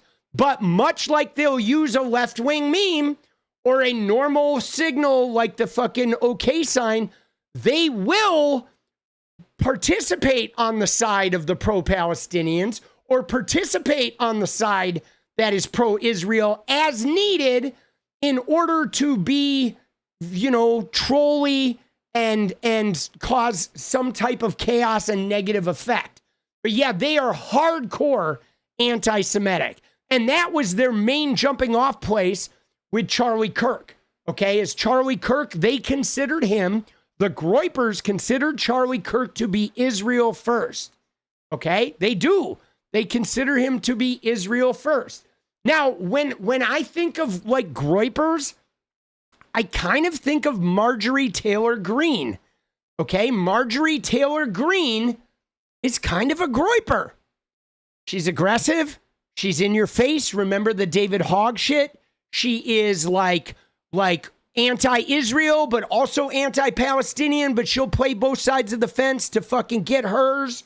Okay, she's kind of sexually deviant, but also claims morality when necessary, right? She is a staunch Trumpy, but she'll also be like, fuck Trump if it suits her. She's kind of like a little bit self-involved and constantly doing damage control, but she feels very Groyperish, okay? She has no problem adopting anything from anywhere if it gets her hers, right? But she is foundationally anti-Jewish. Okay, and that's a really important thing to notice about what I saw with the Groypers is they are foundationally anti-Jewish, even though they're American Christians, which is like most American Christians are pro-Israel. But they are like, she is like foundationally anti that. you know? So, Anon is a movement, not a group. Yeah, no, good point. All right, but anyway, so this though is sort of like, I don't know, it's weird. Groypers confront mainstream conservatives. We know that. They're too pro-Israel, right? They're a little too diversity. The Groypers think the regular TPUSA guys were sellouts. They thought the TPUSA guys were you know, too corporate, right? That's a big problem with the Groyper TPUSA battle. Is the Groypers think TPUSA is watering down how they believe in order to get that big corporate money. Okay? It's kind of, dude, I mean, I hate to say this though, but it's really similar. The Groypers fighting TPUSA is very similar to leftists, like the leftist socialists fighting fucking centrist Democrats. I mean, it's kind of the same fight. You're watering down the message for that money, and you're not as pure as us. You're a sellout. We're actually the ones with the real fucking integrity, and you guys are kind of using our shit to make money. Okay? It's the same fucking fight, guys. Really, when we think about it. All right. This looks like a long thread. So dude, I think we dance first. Okay? Now, granted, it's different. It is I don't want you to think that I'm seeing them the same, because they're not. They're very, very different. But I'm talking about that fight. That fight about, there's a fight over the integrity and the legitimacy of the message, right? They're very different messages. Okay? The Groypers are Nazis. You're right. And the fucking, but we do have to acknowledge on the left wing where we have similar battles if we want to bring the left together. Okay? Because leftists are not similar, far lefty socialists are not similar to Groypers, and centrist Democrats are not similar to fucking TPUSA faithful. But the way that the far left socialists and the centrist Democrats fight is similar to the way the Groypers and the fucking TPUSA people fight. They're fighting over who's paying attention to the real ideology, who's being a sellout, who's seeking money, who's like actually believes in what they say, and who's posturing, who's doing it the way it's supposed to be done, and who's watering it down. You know what I'm saying? It's like, you know what I mean? It's like we're the ideologies and the belief systems are very different. I don't want to compare the two, but I do want to acknowledge that we have a fight like that in our own party. We do. We have a fight about integrity, pure policy, and like a specific issue or two where we want to be like no room for disagreement, right? Like, and I do it too, guys. I have like no room for disagreement on civil rights. And the far lefties have no room for disagreement on genocide, okay? And they believe that their genocide is more important than my civil rights. And I believe that my civil rights are more important than the genocide because I'm not actively experiencing a genocide, right? If I lived in the Middle East, or if I had family that lived in the Middle East, I'm certain the genocide would be my number one issue, right? But for me, I have this complicated thing about the genocide we've done here in America and my own relation to it living in a state that has a heavy native population. So like, I feel very differently. Like, you know, my experience of genocide is beyond just the Palestinian situation. It's like I'm face to face with the genocide we committed here in America. So it feels more complicated to me, right? But again, I fight with leftists about that, right? Where they think that their core belief that's the number one thing is more important than mine. And in fact, they may be right because theirs is like a larger scale death, but I don't know, it's picking nits because if you look at the number of people who commit suicide here because of oppression, we're probably losing as many people here, over a 5-year period from suicide and oppression and self-destruction due to lack of civil rights equity. I bet we're experiencing as much carnage as they are in the Middle East. I mean, if you really looked at it, I don't think, they both affect us, so it's definitely complicated. But anyway, let's dance and then we'll get back to this because this is going to get heavy. So I feel like we should dance now. All right. Yeah, I know, dude, Matt does bring up a good point. With only 2 parties, we don't have a lot of wiggle room, right? You know what I mean? Like, that's really, I think that's part of the problem, right? Is far lefties are forced to commune with the Democrats because they don't have anywhere to go. They're not going to go to Republicans, right? And the Nazis and the fucking MAGA Republicans are in bed together because they don't have anywhere to go. And but I don't know. They don't seem to mind. I don't know. I don't mind sharing the space with far leftists and centrist Democrats, but I feel like some far leftists really hate me. And that I don't understand, right? But I actually feel that way. I don't know if it's accurate, but I actually feel like there are some far leftists who hate me more than they hate MAGA. And I find that very confusing. It's confounding.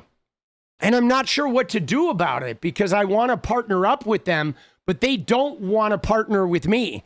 They seem to tell me they don't want to partner with me. And I don't really know how to process that. But now we're going to fucking do our dance party. Get ready for a little deja vu, all right, guys?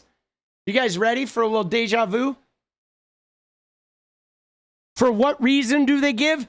So the reason that they give Ambien is exclusively tied to the fact that I don't make, I will commune with people that are in the Democratic Party that are like still funded by AIPAC, right? There are some Democrats that don't believe there's a genocide and are staunch supporters of Israel.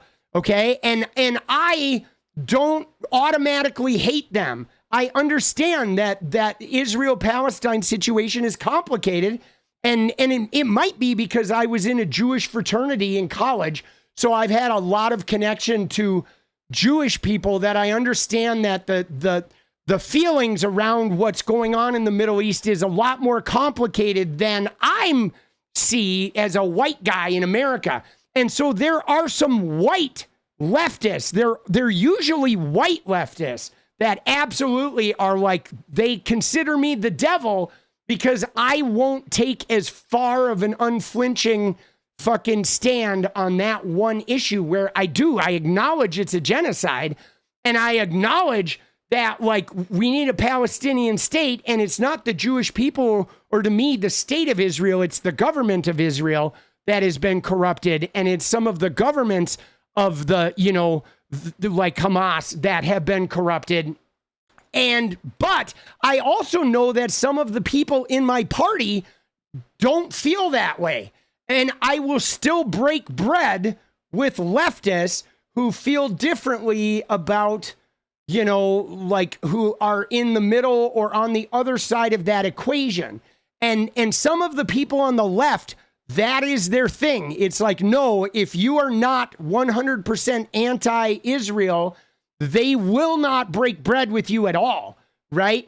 And you know what I'm saying? Israel was colonization. Yeah, but the United States was colonization, right? See, I know Israel was colonization, but so are we.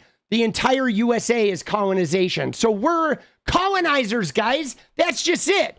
Like, we can't be like, oh, we have the genocide high horse because we literally took this country because of genocide, so that's where it gets complicated. Like, I acknowledge my role as a genocider, and they won't have it. They won't acknowledge that they're genociders too by being Americans.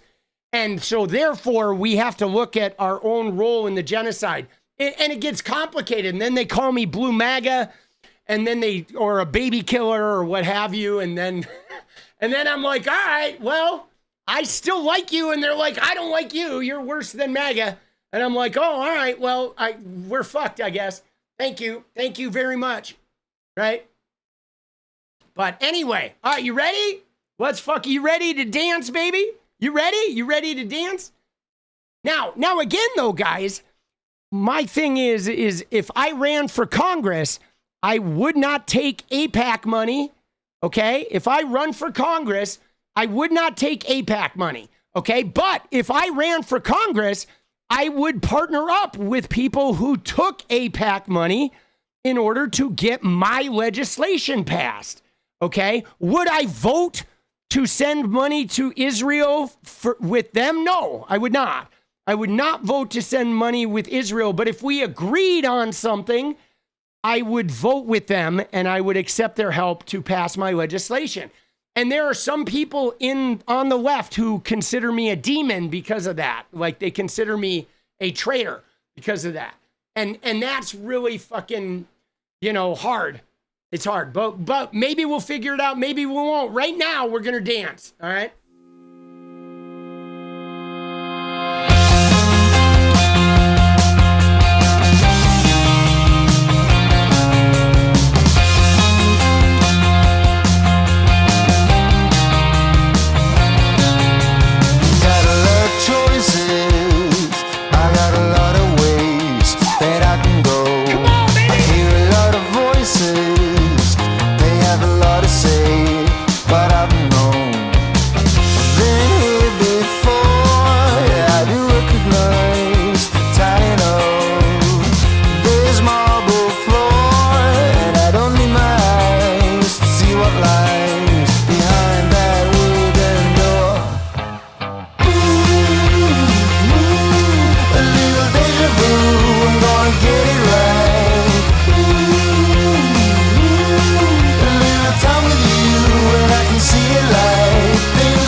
To get my voice back, dude. I was a little out of breath. Woo. Let's find a good song to listen to in the interim. Woo. Yeah, it's a good tune, isn't it? Oh.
All right.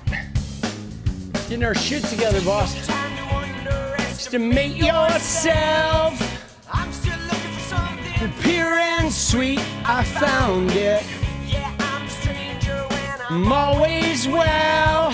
Don't you ever notice I run in place and you stand still. Complication. All right. Dude, I think I have my. Yo. I think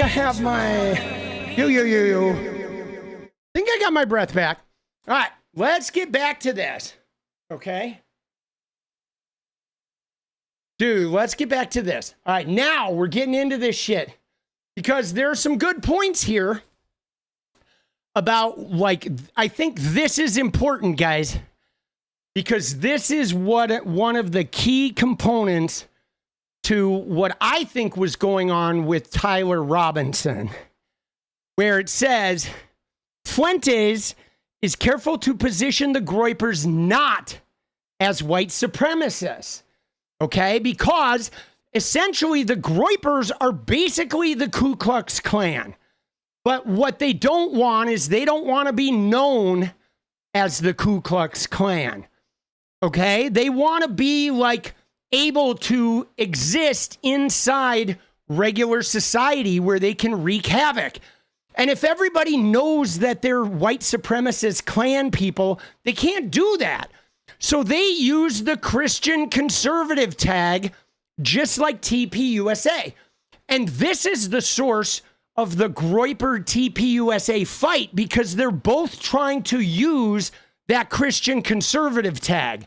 But the Groypers are like zero immigration, zero, no legal, no H-1Bs, no foreign workers, no Chinese students, nothing, no immigration, right? Even legal immigration, they want it gone. They want no globalism whatsoever. They can't stand the Jews, the gay, the transgender, no feminism, right? Women are just handmaids. I mean, they're super severe about it. There's like no flex, no Arabs, no, right? It is just white only. Now, TPUSA allows a little bit of gay and a little bit of trans, right? TPUSA will have a token gay like Scott Presler, okay? The MAGA, they'll allow 1 or 2 or 5 gay people, and they'll allow a small number of transgender people that go with the movement. The Groypers will not, okay? The Groypers want hard zero. The TPUSA people are America first, but they're aligned with Israel, and they do globalism when it's somebody that's helping their Christianity out, okay? The Groypers are zero, no, none of that, okay? So that's where they do battle, is that the Groypers want things to be more extreme and regimented, and the TPUSA brand will bend on all of their policies to include members that are part of their little fucking coalition that's, getting them money and power. Okay? Right? That's, I think, the main difference. Now, it says here, the Groypers' focus on TPUSA stems primarily from their dislike of Charlie Kirk, who they consider to not be pro-white enough. Okay? And he was also, even though he's like rabidly anti-gay, they allow like token gays in their movement and shit, enough to be able to like get more members, okay? But the Groypers will not, okay? They refrain from targeting Trump and MAGA, but have recently increased their outcry due to Trump not being sufficiently extreme, okay? And that's interesting too, that the Groypers don't really attack the fucking the Trump, right? They're not willing to like separate from Trump, which I guess is very different. And guys, this is one of the things that I want to point out. Remember how I said we have a similar fight? Like we have a fight on the left that's similar to the fight on the right. But I think this is one of the primary differences between left and right is the far left people will disagree with the left-wing leader no matter who they are, right? They'll disagree with Bernie. They'll disagree with fucking, you know, whatever, Gavin Newsom. They'll disagree with Joe Biden. They'll disagree with Kamala Harris. But most of the Groypers, like, seem to be staying pretty solid with Trump. They might voice a concern, but they're not going to, like, go against him, right? And I think that's kind of like one of the things that's really interesting about the right is they're way more like followers, right? They are. They're like, I see them, how they were after this Charlie Kirk thing, they were saying, you know, no, we don't protest. And it's like, yeah, I wouldn't be bragging about that, right? Like they think it's a big deal because they don't protest. But like, dude, if you don't protest, you're just sheep, right? The whole point, you have a constitutional right. You use your constitutional right to carry a gun, but you don't use your constitutional right to protest? Like, that's pussy, right? Because protesting takes a lot more energy than fucking pulling out a gun and pulling the trigger. Guns are easy.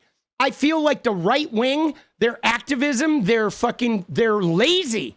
They're lazy. They're couch fucking sitters, or in J.D. Vance's case, you know, couch, right? Couch bangers, right? They're lazy.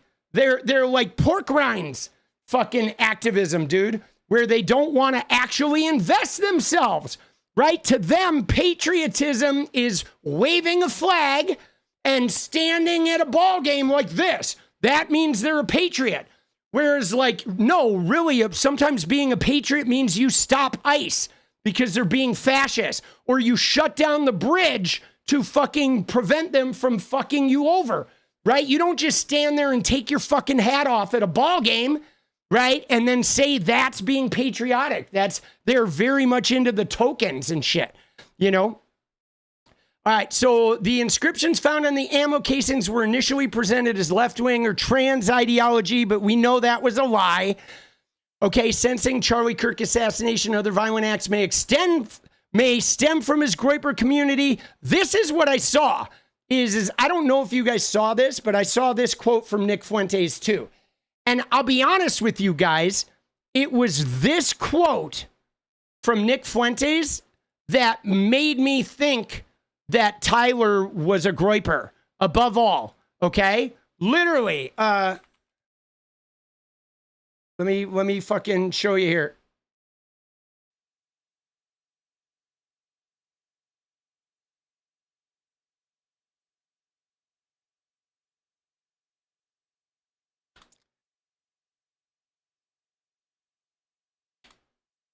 It was this quote. Oh, I'm glad we found that.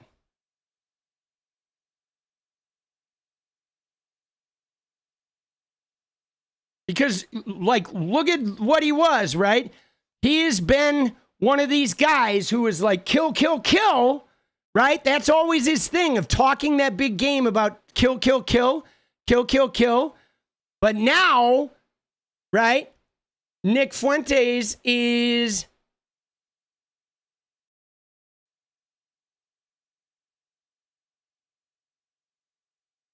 I guess I was looking for a specific tweet, but I don't think I'm going to find it. Wait, maybe I can find it here. Oh, yeah, that's what it is. Disavow. Okay. It was disavow. That's how I find shit, right? It was this, okay? Right here, okay? This is a very delicate situation. This is a very delicate situation. I fear that this has set off a chain reaction. I pray to God there is no further violence. I pray to God that nobody else is hurt as a result of this. I hope that it stops here.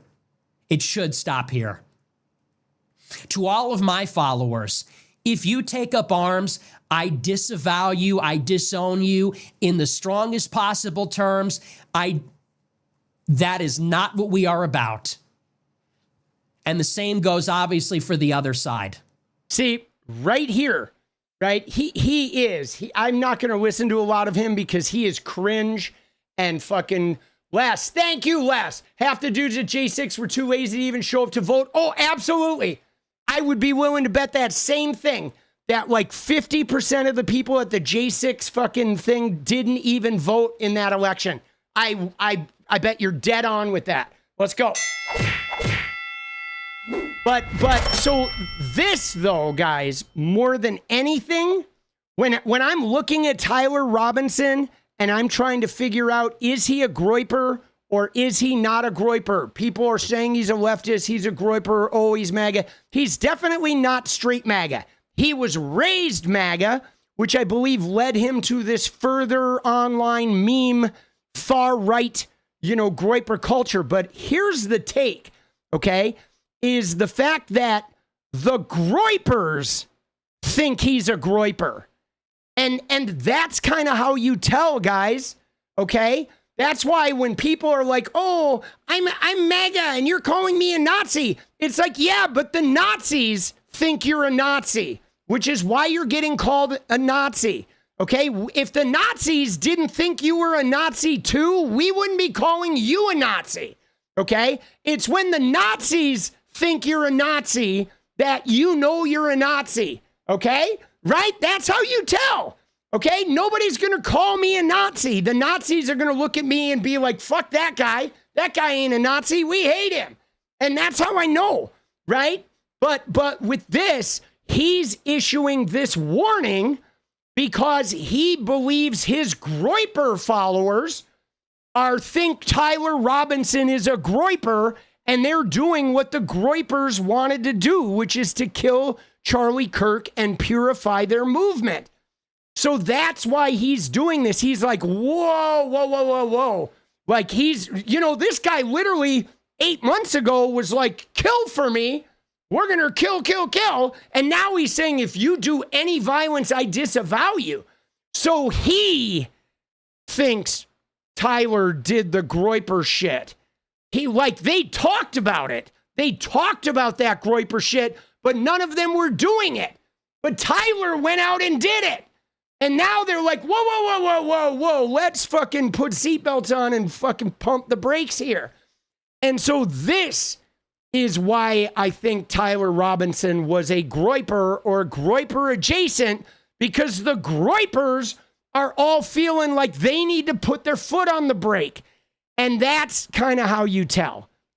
You know what I'm saying? That's how you fucking tell, man. That is sort of like the deciding vote for me, and right. And you know what I mean? I sort of consider that to be the fucking, the vote where you realize, okay, these guys. And then there's other things, you know what I'm saying? There's other things like, where is it? Let me find.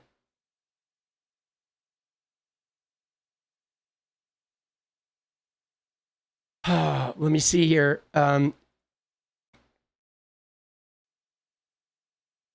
Oh my God, dude. She's such a grandstander, dude. We have to watch her video. I can't stand Charlie Kirk's wife, dude.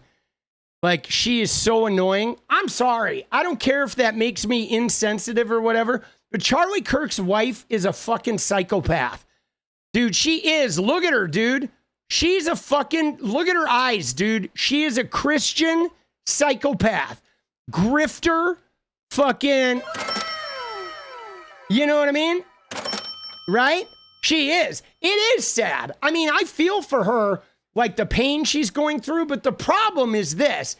The problem I have with her is she's not going to like seek forgiveness and healing, right? She is going to blame this on the people she hates, which are gay and trans and Democrats that she considers demons, and she is going to be a grudge holder, like vengeful, like Riley Gaines vengeful. I mean, look at her. She even looks like Riley Gaines, right? Like an albino fucking Jesus freak. Okay, that's right. And she is going to go full Riley Gaines revenge tour for the rest of her life. I feel bad for her kids, okay? Because her kids are about to get caught in a whirlwind where her kids are like broken up right now. They don't know what happened to their dad. They're too young to understand it. They're fucking, it's this crazy public thing that they're going to grow up and get exposed to it. But she is probably going to have 40% of her existence consumed with rage and retribution now, that her kids are going to be missing a part of the connection that they're going to sorely need, that I don't think they're going to get, because I don't think she's going to do the right healing. I don't think she's going to fucking, I don't think she's going to go to EMDR and do that kind of healing. I think she's going to get Jesus retribution. And that's really what's fucked up is like, but anyway, all right. So now it says here how the inscriptions on the ammo casings were presented as left-wing or trans, but they're not. Okay, they're actually Groyper subculture and video games. Okay, and right, sensing that Charlie Kirk assassination and other violent acts may come from the Groyper community, we got Nick Fuentes pumping the brakes, saying, whoa, whoa, whoa, whoa. Don't do this. Like, he's worried there's going to be an all-out Groyper war on TPUSA, like the Groyper's chance to fucking do the mission. Okay? Now, it says currently extremist pro-MAGA and likely Groyper networks and bots are working overtime to manipulate the narrative as left versus right, Democrat versus MAGA, to stoke the kind of authoritarianism and fascism they believe Trump currently lacks. And I actually think this is an important observation, because I know you've seen Stephen Miller. Have you seen Stephen Miller, guys? Have you seen that man? He is like climbing the wall, dude. He is. Stephen Miller is like in prison break mode right now, like overreaction, like finger on the nuclear warhead button. Right? Because he is actually having a meltdown because he is feeling like, oh my God, like they're coming for our movement. They're going to take us over. Like right? You may have seen some of the MAGA, like Stephen Miller is freaking out. Democrats, demons, we need to bust up every left-wing network. Some of these other people, Anna Paulina Luna, they're fucking saying the same shit. They're like, we need to declare Antifa a terrorist organization. Now, there isn't an Antifa, but if there is an Antifa terrorist organization, they now have a legal woke. Okay? Right? If they declare Antifa to be a terrorist organization, now they get to slap the Antifa label on us like woke, but now they can give you legal consequences. Like, they can't put you in jail for being woke. But if they call you Antifa, right? If I sit here and say, fuck Charlie Kirk, and they say he's Antifa, now they can put me in jail for saying fuck Charlie Kirk because I have been labeled a domestic terrorist through Antifa, right? This is the shit they want to do. They think that maybe Trump and these guys will actually have actionable fucking terrorist, right? Actionable domestic terrorism charges where they can now start picking off everyone who has a left-wing vibe. And yes, it does. Right? It feels very Germany, 1934, 1933, right? This is what they're looking for. They're looking for an actionable label that they can slap on everyone they want to arrest. Okay? And this is big. Okay? So now part of the reason why they're stirring this left versus right pot is because they want some violence to occur. Okay? They want some shit to occur. The bot networks do, because they're hoping to trigger Stephen Miller and fucking, Stephen Miller and, Heritage Foundation and Donald Trump into some crazy overreaction. Now, so far, Trump isn't buying it, okay? Because what did you see Trump do today, guys?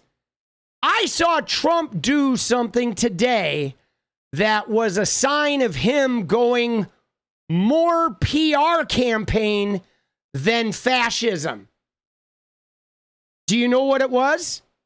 It was one thing he announced today with support that was, wow, Trump's going PR, not fascism. You know what it was?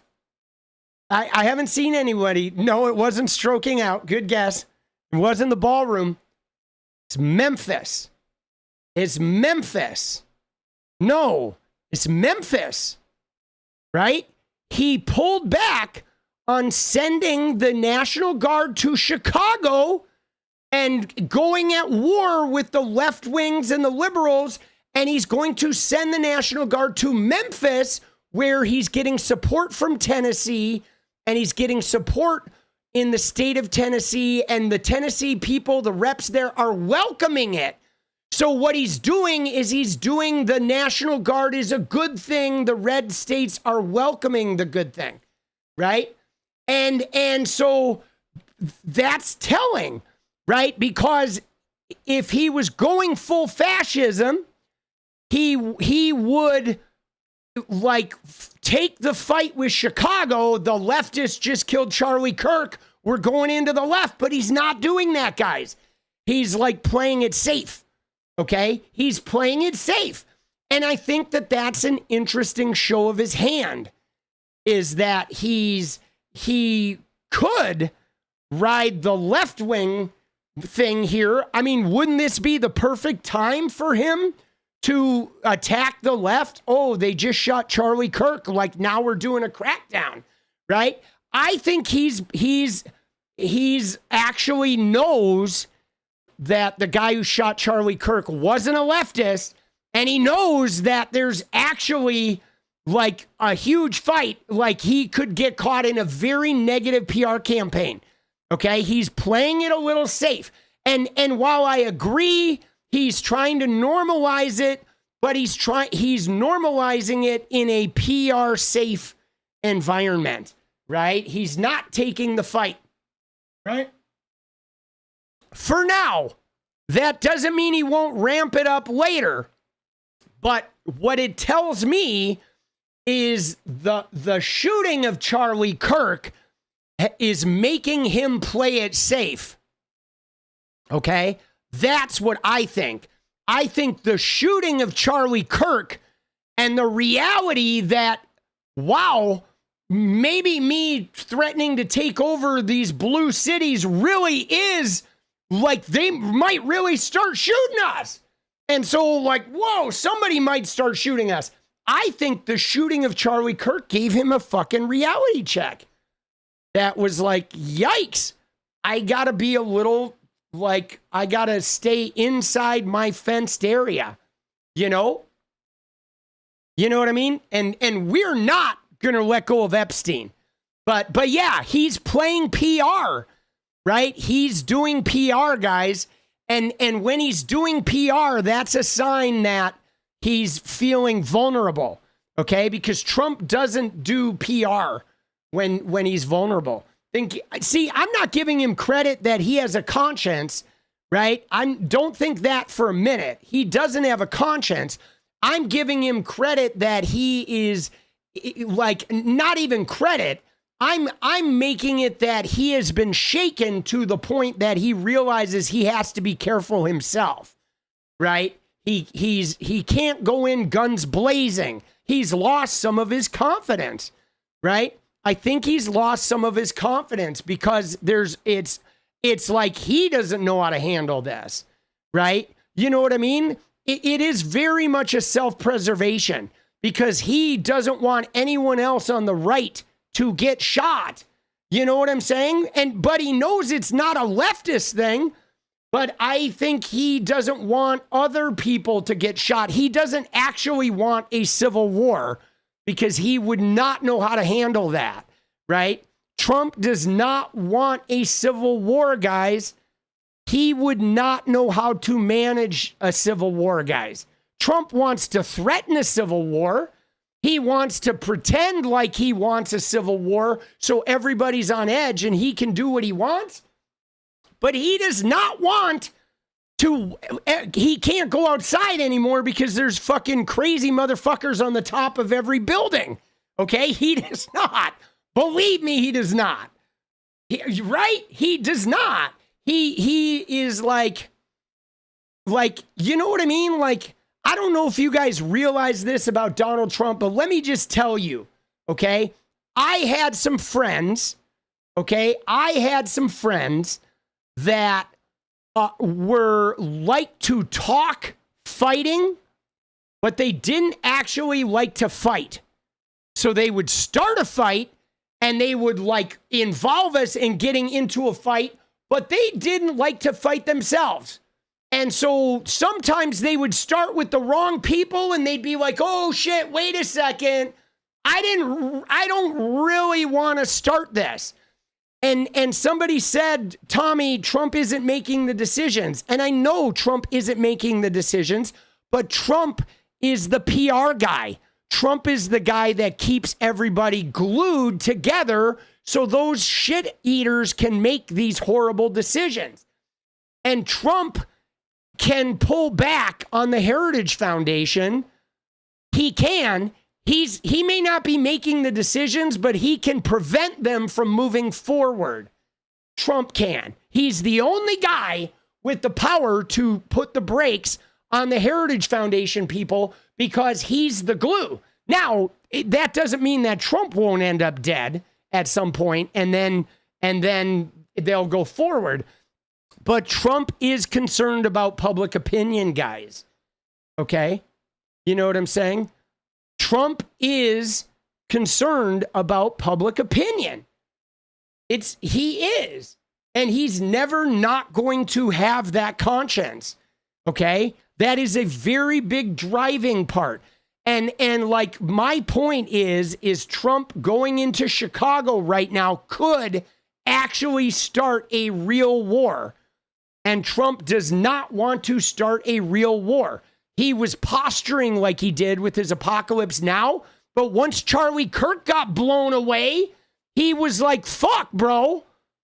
I don't want more people getting blown away. You know what I'm saying? He really doesn't. I don't think he has a conscience, but I also think Charlie Kirk getting blown away made Trump realize he's a little vulnerable too. He's not invincible. I think a lot of people on the right wing started realizing this. They were getting pretty haughty, guys.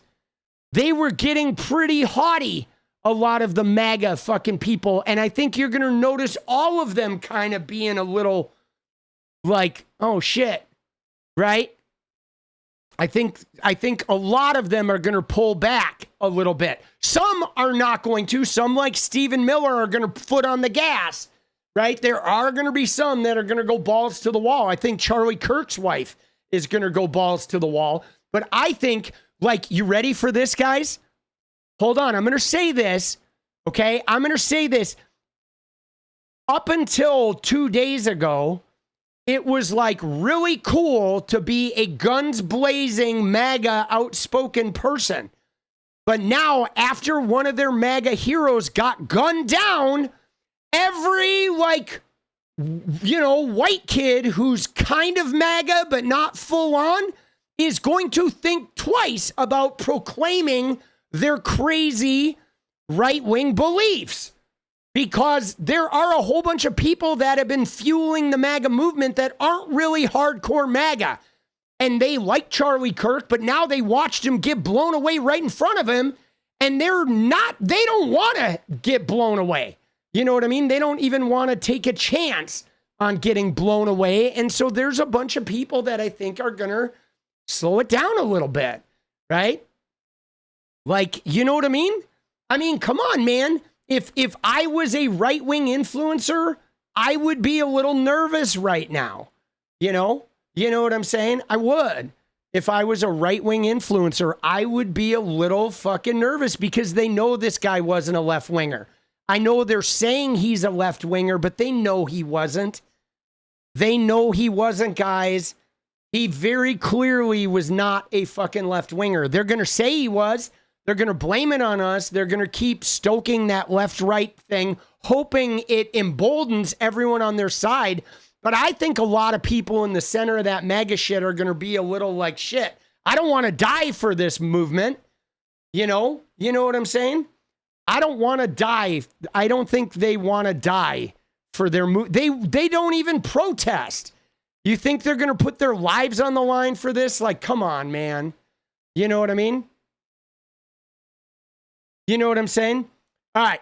While it's not 100% confirmed Tyler Robinson belonged to either, these hate networks are making ample use of the situation and hijacking Charlie Kirk's death to spread chaos, fear, and hate across the U.S. in an attempt to instigate further violence and totalitarianism. Nick Fuentes, the leader of the Groyper incel terrorist group, has been a continual instigator of violence against women and others. Despite his denials, he also bragged that Donald Trump had told him that he likes him after being invited to a dinner in Mar-a-Lago. Remember, that was with Kanye, right? Was Charlie Kirk a victim of stochastic terrorism? Someone like Charlie Kirk. And it just goes to show, by the way, Charlie Kirk, who a week ago said, I'm doing a focus group. I'm open to a contrary opinion on Israel and Palestine. He's now doing damage control on their behalf. And one has to wonder, is he being paid by Israel? Without a doubt, the answer is yes. Yikes. See, dude, big rift. Oh, big fucking rift there, guys. That's huge. That is like the end of the Groyper Charlie Kirk relationship right there. Like, you know, what's crazy is, think about this though, right? When was this? How long ago was this? Was this like a couple weeks ago? Right? The thing about this is my point being is this video may well have gotten Charlie Kirk killed. Like, I shit you not, right? You know what I'm saying? If that Tyler Robinson guy is in the rabbit hole and, you know, or the anti-Semitic guy who shot up the school in Denver may have happened because of this fucking video, bro. This is what I'm talking about with these guys. This type of thing where he's like, man, Charlie Kirk's now the enemy. It's like that Charlie Kirk, the left are slitting the throat of America. It's the same shit, man. You know, to the people that are like diehards that have bought into all of Nick Fuentes and the Groyper shit, and then they finally hear that Charlie Kirk is now the enemy, right? He's taking money from Israel. Dude, that's the shit that, dude, I mean, it's crazy when you think about it, right? That guys like this have the power to affect people like that. Right? Think about that.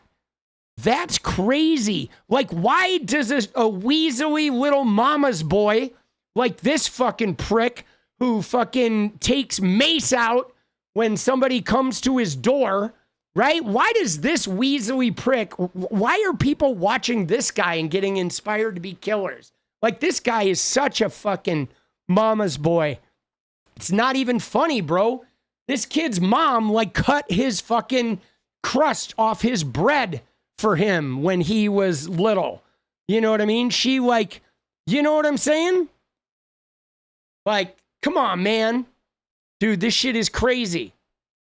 4chan claims that Tyler Robinson is a Groyper, okay? So now this, again, goes back to the shit that I said where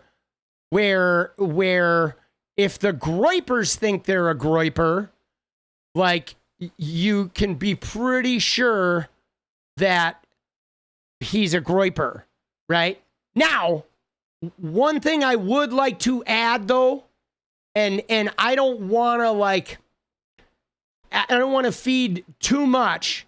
The video was 2 weeks ago. There you go. So I don't want to feed too much into this anonymous thing, but I do want to point out, though, guys, that, you know, this 4chan shit, a lot of this is also bots. You know what I mean? A lot of this is also bots. Like, you know what I'm saying? Like, all of this shit. I think so much of, like, I felt like today, like 50% of the people that are replying to me were bots. Every time I would make a post about Tyler Robinson being, you know, MAGA raised, a minute later, somebody would end up in there with a chat GPT sounding response saying, well, what about this one point? And they were a name with fucking 25 numbers in it. You know what I'm saying? So it's really hard to see. But yes, I believe Tyler Robinson was a Groyper, or at least Groyper adjacent. Okay? Let's go.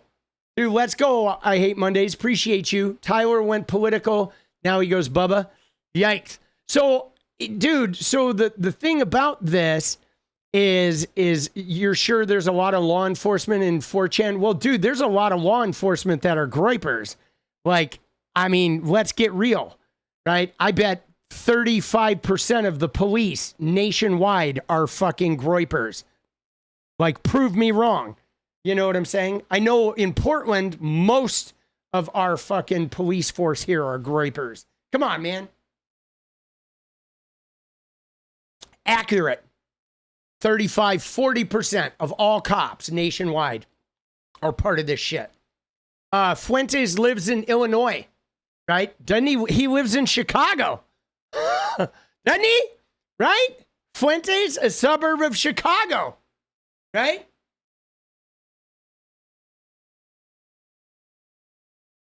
I think he does, right?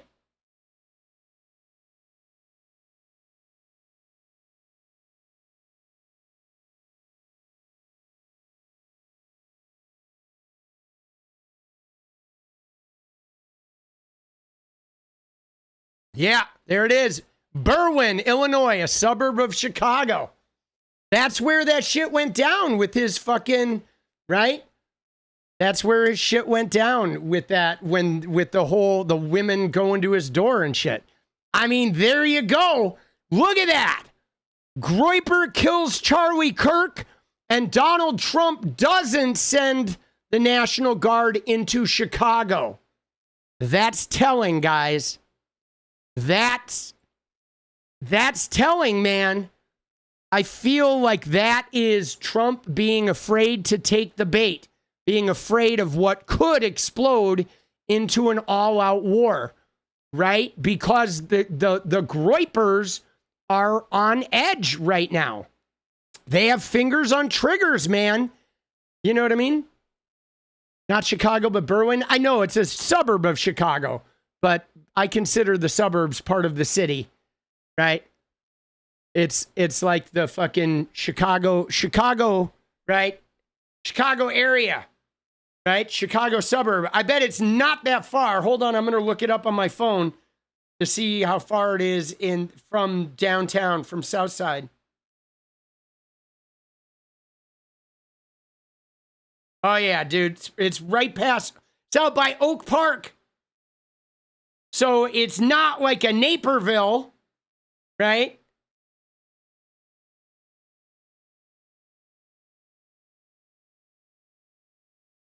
It's like halfway out in the burbs. Berwyn. But that is like, you know, it's like Midway Airport. So that's not downtown by any means, but that's still definitely Chicago. Right?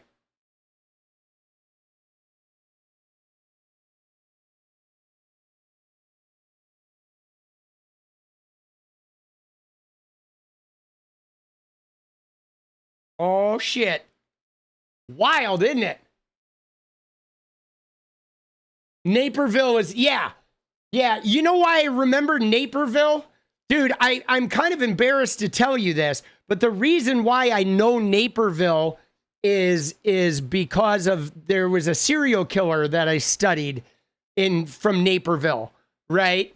And Naperville's like a suburb that just doesn't have that type of shit. That had a pretty, you know, I guess he wasn't a serial killer because he only killed one, but he was a serial killer. They just literally caught him, fucking Dugan. They caught him early. He was a serial rapist and shit. Naperville is like west. That's far out, right? That's far burbs, okay? And Midway is south side, and where Fuentes is just north of Midway, right? But it's west of Chicago, right? Like west of downtown. But he's Chicago. I think that's very interesting, guys. I find that really interesting. I do. That Trump has been talking about going into Chicago for weeks. Going into Chicago, everything's been Chicago. Then Charlie Kirk gets killed by a Groyper. The head of the Groypers, who lives in Chicago, is like, whoa, no violence from my crowd. And then Trump's like, I'm taking the National Guard to the safe state of Tennessee, and we're going to Memphis.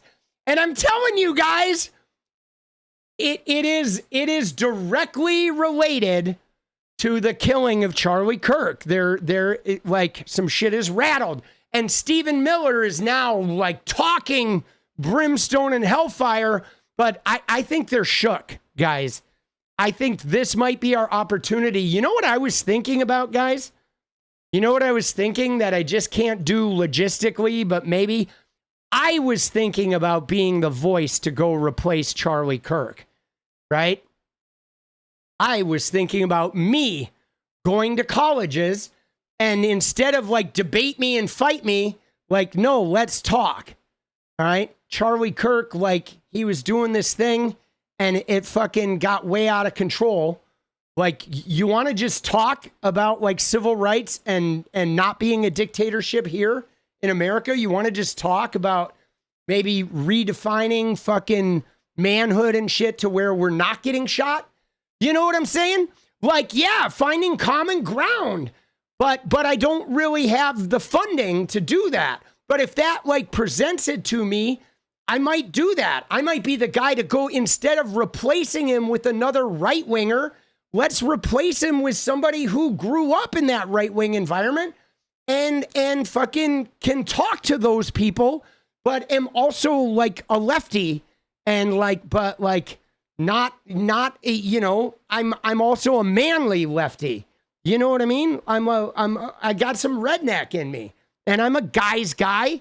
I'm fucking, you know what I mean? I'm a horny guy's guy, like a lot of those young guys are. And I remember what it was like to be a 21-year-old frat boy.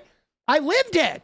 You know what I mean? But like, I'm a leftist, and I want to go and fucking reach out to them in a way that's not destructive. Even if I get rejected, I think it would be great to go in there and say, like, what do you want to talk about? You know, like this shit happened to Charlie. You're hurting. What do you want to talk about? Right? How can I convince you that compassion and not getting shot is a better way of going about this? Right? How can I convince you that talking about slitting the throat of America is not the way we need to go? Would I wear a suit and tie? No, I would wear a sleeveless shirt and a fucking Mariners hat. I would wear what I'm wearing right now, right? And instead of being part of this specific movement trying to groom you for something, I would be like, you know what I'm saying? Like, I don't think we need to get shot. I don't think we need to talk about fucking, you know, slitting the throat of America. And I don't think we need to go to war. I think there's a way that we can fucking have peace and still be men and fucking still get like satisfaction out of life, you know, and not have to be at war all the time. Like, we can be men without having to be at war. Like, that's this thing. You look at like Andrew Tate and he's like, you got to be at war. You know what I'm saying? And I'm just like, you don't have to be at war, right? Like, a man's natural fucking state of being does not have to be at war. You don't have to be at war. You don't have to rape, and you can still be tough. I am not weak. I am a tough motherfucker. You can ask anybody who has lived around me. You know what I'm saying? You can ask anybody in my orbit. They will tell you I am one of the toughest motherfuckers around. But I don't fucking throw punches. I don't try to take power over people, but you can't fucking break me. I'm indestructible. You know what I'm saying? I'm a fucking man, but I don't live in a state of war, you know? You know what I'm saying? And like, I think that's fucking, like, some of that is necessary, because too much of this right-wing shit is like Department of War, right? We got to be at war. And like, I don't think we have to. I think you can be a hard guy while never being at war. You know what I'm saying? You know? And so I was thinking that today, like, man, if the funding shows up, the opportunity shows up, I'm going to do it. I'm going to go to college campuses and say, let's fucking talk. You know what I'm saying?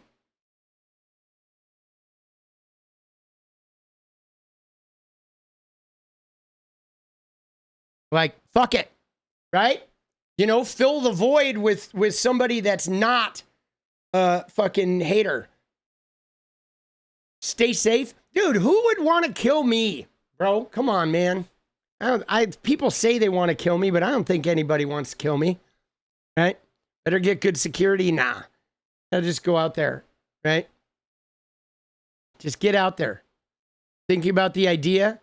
You were thinking about the idea too? Yeah, I just feel like, you know, you gotta get out there, right? But we'll see. We'll see what happens. But anyway, all right. How to know Nick Fuentes is a Nazi. The New York Times just did a full profile promoting him the day before Charlie Kirk was killed. Okay? And so that is the thread. But yeah, all right, so that's an interesting thread, right?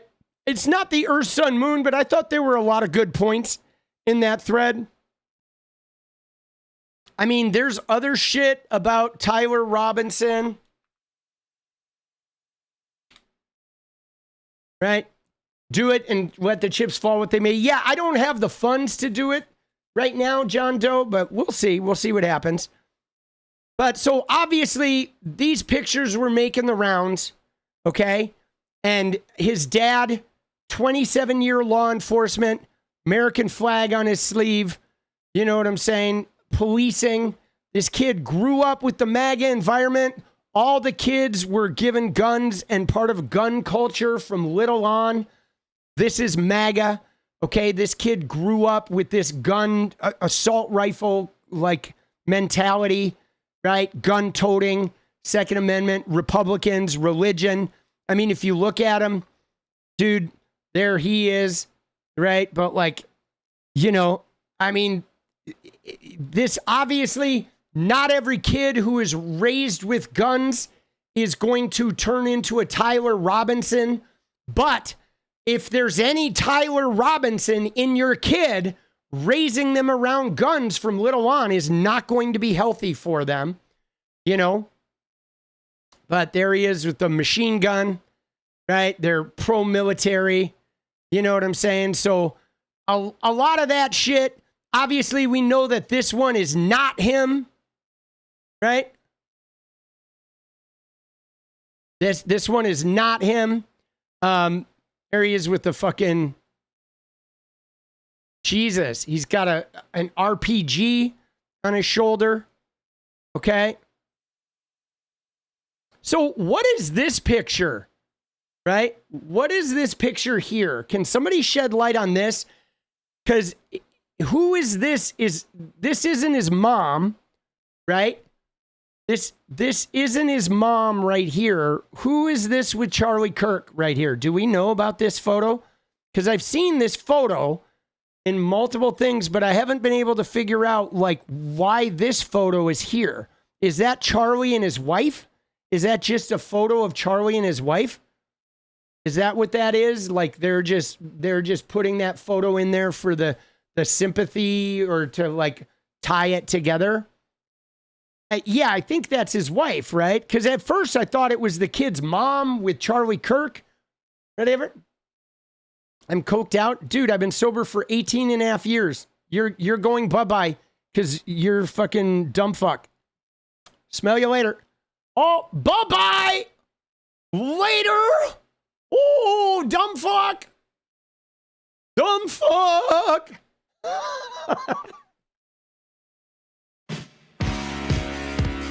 Dude, see, how dumb are these people? Dude, I've been sober for 18 and a half years.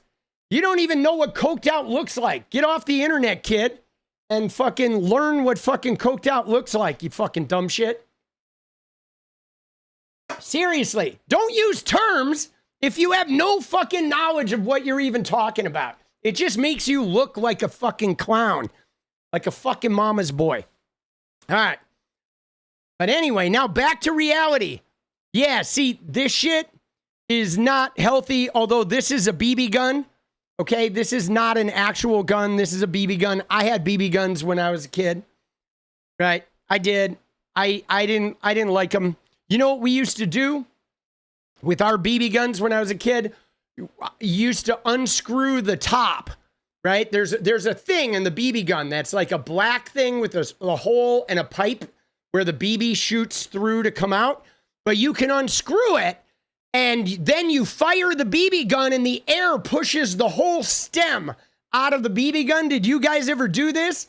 I had a BB gun, but you could unscrew the end and you crank it and fire it, and it shoots the whole piece of metal.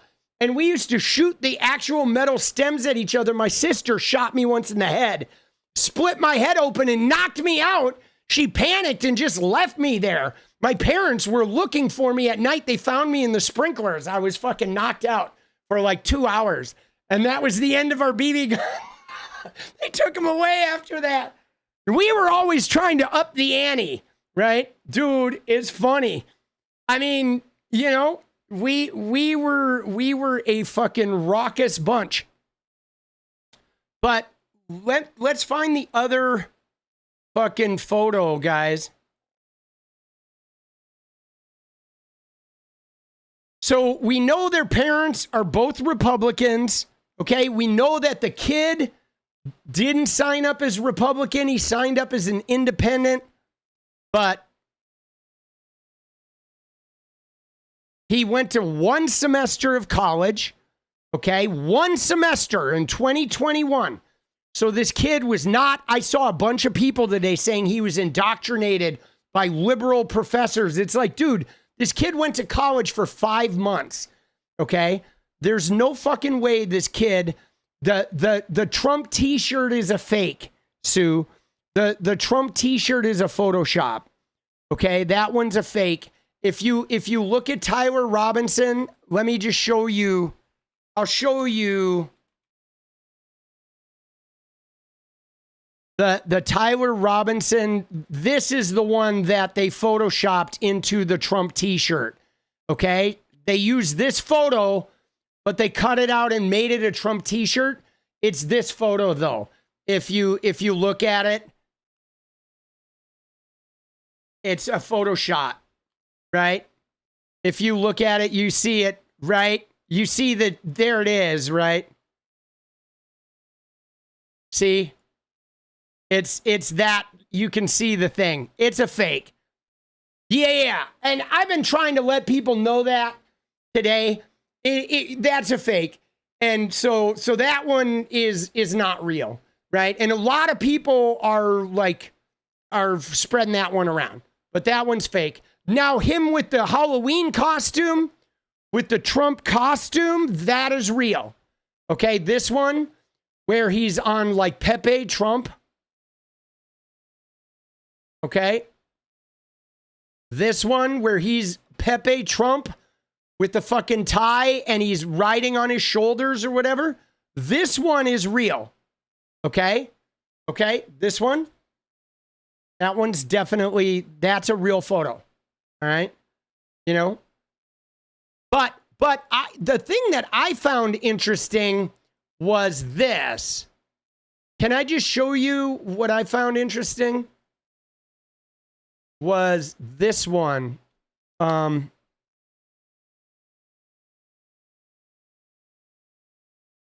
this next one I think we got to pay attention to because this is important, okay? But the one that I thought was interesting was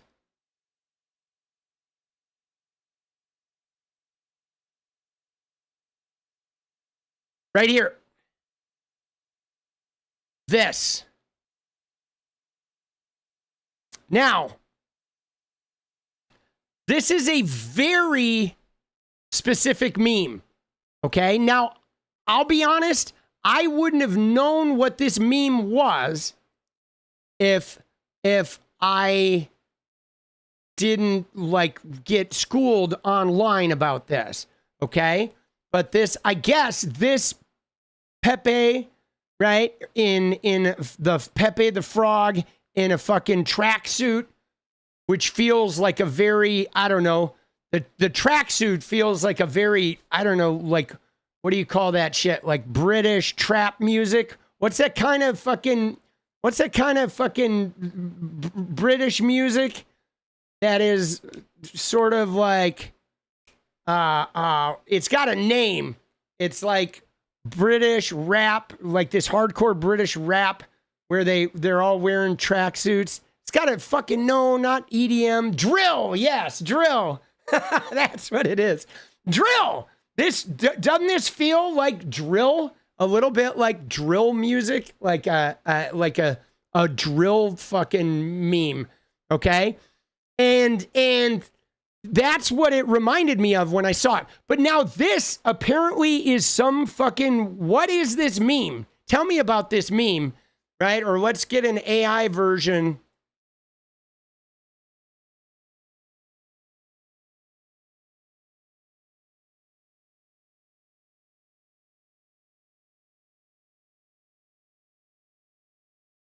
It's a variant of Pepe the Frog that portrays him as a gopnik. You guys said gopnik, but what the fuck is gopnik? Dude, there are just too many names, dude. What the fuck is a gopnik? Dude, who comes up with these names? Groyper, gopnik. These are the worst fucking names, dude. Right? Pepe wearing an Adidas tracksuit, a common symbol of gopnik subculture, a Slav squat, a deep squatting pose, form of ironic or satirical humor merging with the familiar Pepe character with Eastern European street youth culture. Connected to the alt-right and Groyper movement. Okay, the Groyper is a variant of the Pepe character that serves as a mascot for a far-right group led by Nick Fuentes. Group co-opted the tracksuit image, right, to spread their ideology. So let me ask you this, guys, because I literally just fucking realized something, right? A Russian Slav gangster, but it's like a street level, right? They're like the street hustlers, right? Right? They're not like the smooth gangsters. But I think I'm having a realization, guys, because remember how we were talking. Guys, remember how we were talking about how Groypers will take memes and shit from other sides or other things? I think I just figured out why they do that, guys. In addition to sowing chaos and in addition to hiding the fact that they're Groypers, you know why they do it? You know why they grab shit that's like a gopnik and then the Groypers use it? You know why? Recruiting. It's for recruiting, yes. More Equal nailed it. It's for recruiting. Like by them using the gopnik meme, some gopniks will end up in conversation with them. And they're using a meme that those guys relate to. And then they're able to find which of the gopniks are the ones that could be like brought into their movement. They might even grab the leftist meme, the anti-fascist, the 𝗍𝗪𝗓 song, and then they go and, oh, we're doing 𝗍𝗪𝗓, but now they find some anti-fascists that are 𝗍𝗪𝗓 that are maybe don't like Israel, and then they can peel them off and recruit them in. So they grab everybody's memes. They just go to the memes because they know the memes attract the youth. The memes attract the youth, and they go in just like Charlie Kirk went to colleges to debate the youth. He didn't debate a lot of adults. He mostly was debating kids with not fully formed brains because he had the advantage and he was grooming the kids. So they use memes to groom kids and to recruit. That's what it is, guys. It's like a recruitment. It's the same reason why Benny Johnson makes his TikToks with like Mr. Beast, right? He's making shit that a Mr. Beast liking kid will stay and watch because it's filled with all the blings and the zooming shit and funny memes in there. And then next thing you know, he's got a 10-year-old boy saying, I love you, Benny Johnson. I'll do whatever you say. Who should I hate? You know? All right, so if their heels are up, they're a Western spy. Dude, there's too many rules to this. All right, but anyway, so this was pretty interesting, okay? Because this right here is clearly him doing an homage to this. I mean, that's a very specific pose. There's no reason for him to be squatting like this. Right? And look at this. It says, now his mom is taking this picture. Happy Halloween, handing out candy alone since these weirdos ditched me. Tyler is some guy from a meme. Austin is crazy end of the weird world homeless guy. And Logan is a fancy skeleton. So his mom is taking a picture. His mom is fucking putting this out. And she doesn't even know what it means. Right? It's just some guy from a meme. But look at the look on his face. See, this kind of circles back to the thing I said in the beginning about how the person looking for acceptance, because if this guy is hanging out in 4chan, right? If this guy's hanging out in 4chan locations or Groyper locations, and his mom takes this picture and doesn't even know what she's taking a picture of, this guy's looking cool. He's in a Discord somewhere showing them his mom's Facebook post. And they're all like, oh my God, dude, you just fucking Groypered your mom and all her friends don't even know it. They think it's a fucking meme, right? And so that's where these guys are vulnerable because that's the kind of smile he looks like he's got because this kid doesn't have a lot of smiles in a lot of his pictures, right? But he's kind of like, you know, I don't know. He kind of smiles like he's getting away with something here. You know, maybe not. I mean, he definitely has, I don't know if he's on the spectrum, but he definitely has, obviously has some, you know, cognitive like struggles. You know what I'm saying? I mean, you know, for you to get, I feel like you have to have a some type of like, I don't know.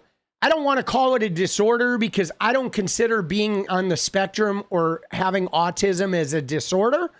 I consider that to be just a different type of processing. But I kind of feel like we all have disorders in some way. Like we all have some type of mental illness, right? But I don't like to call it mental illness because it's like people think that's not the thing that we all have. But anybody who really goes way down the chronically online rabbit hole, they have a connection like struggle. Like they have some type of issue that makes them having face-to-face connections like a little challenging. Like I have this. There's a reason, guys, why my social contact is in front of a camera with me performing for you guys.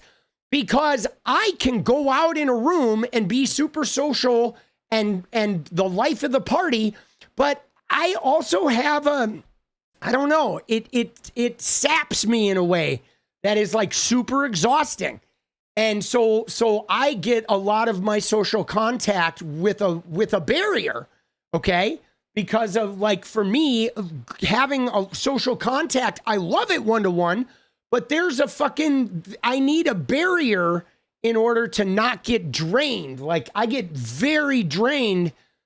I love crowds and I can go out there and work the room, but I also get very drained by it. I have like a disorder that is like makes those types of social interactions extra exhausting for me. Right. And you know what I mean? It's like a tiny bit of, I don't know if it's neurodivergence or a little bit of on the spectrum, but I'm an extrovert with a tremendous amount of energy. But when I'm out and about interacting with people or when I'm interacting with people one-on-one, it's very draining. I can do it for hours and I love it. But then afterwards, I feel like really zonked, right? And I don't know. And so, and it's like, I don't know, it's weird. It's like interesting. And it probably has to do with a little bit of empathetic. Like I take in a lot of energy. So I love being around a fucking, people, but it's also like, it's just super overwhelming. You know what I mean?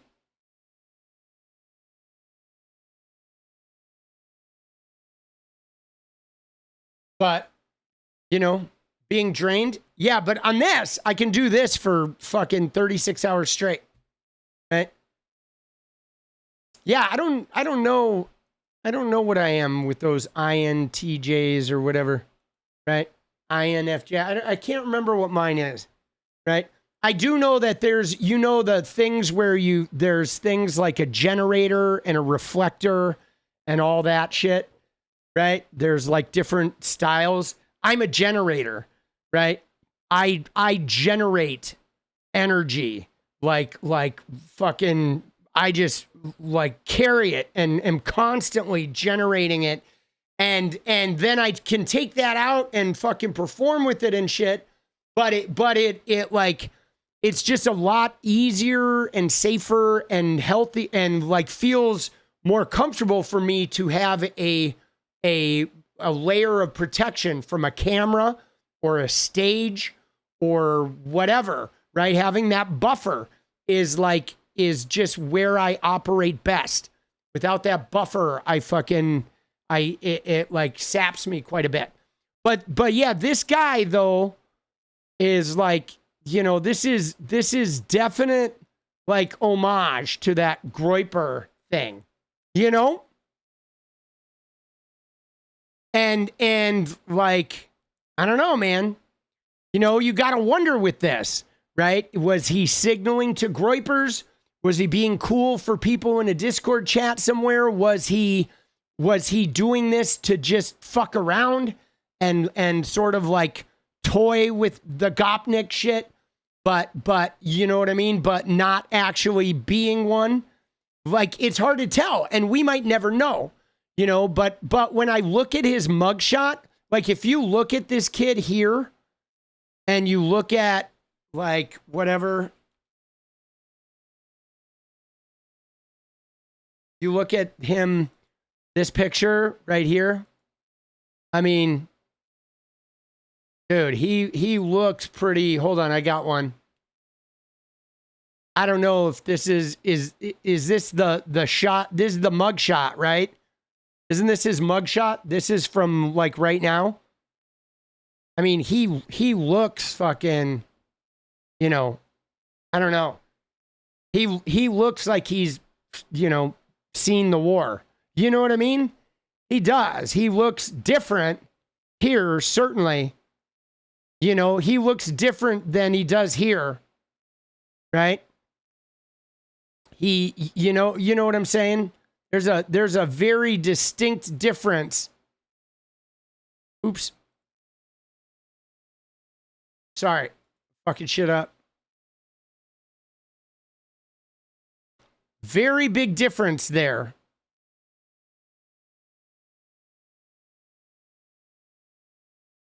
I mean, he's the same, but he just looks,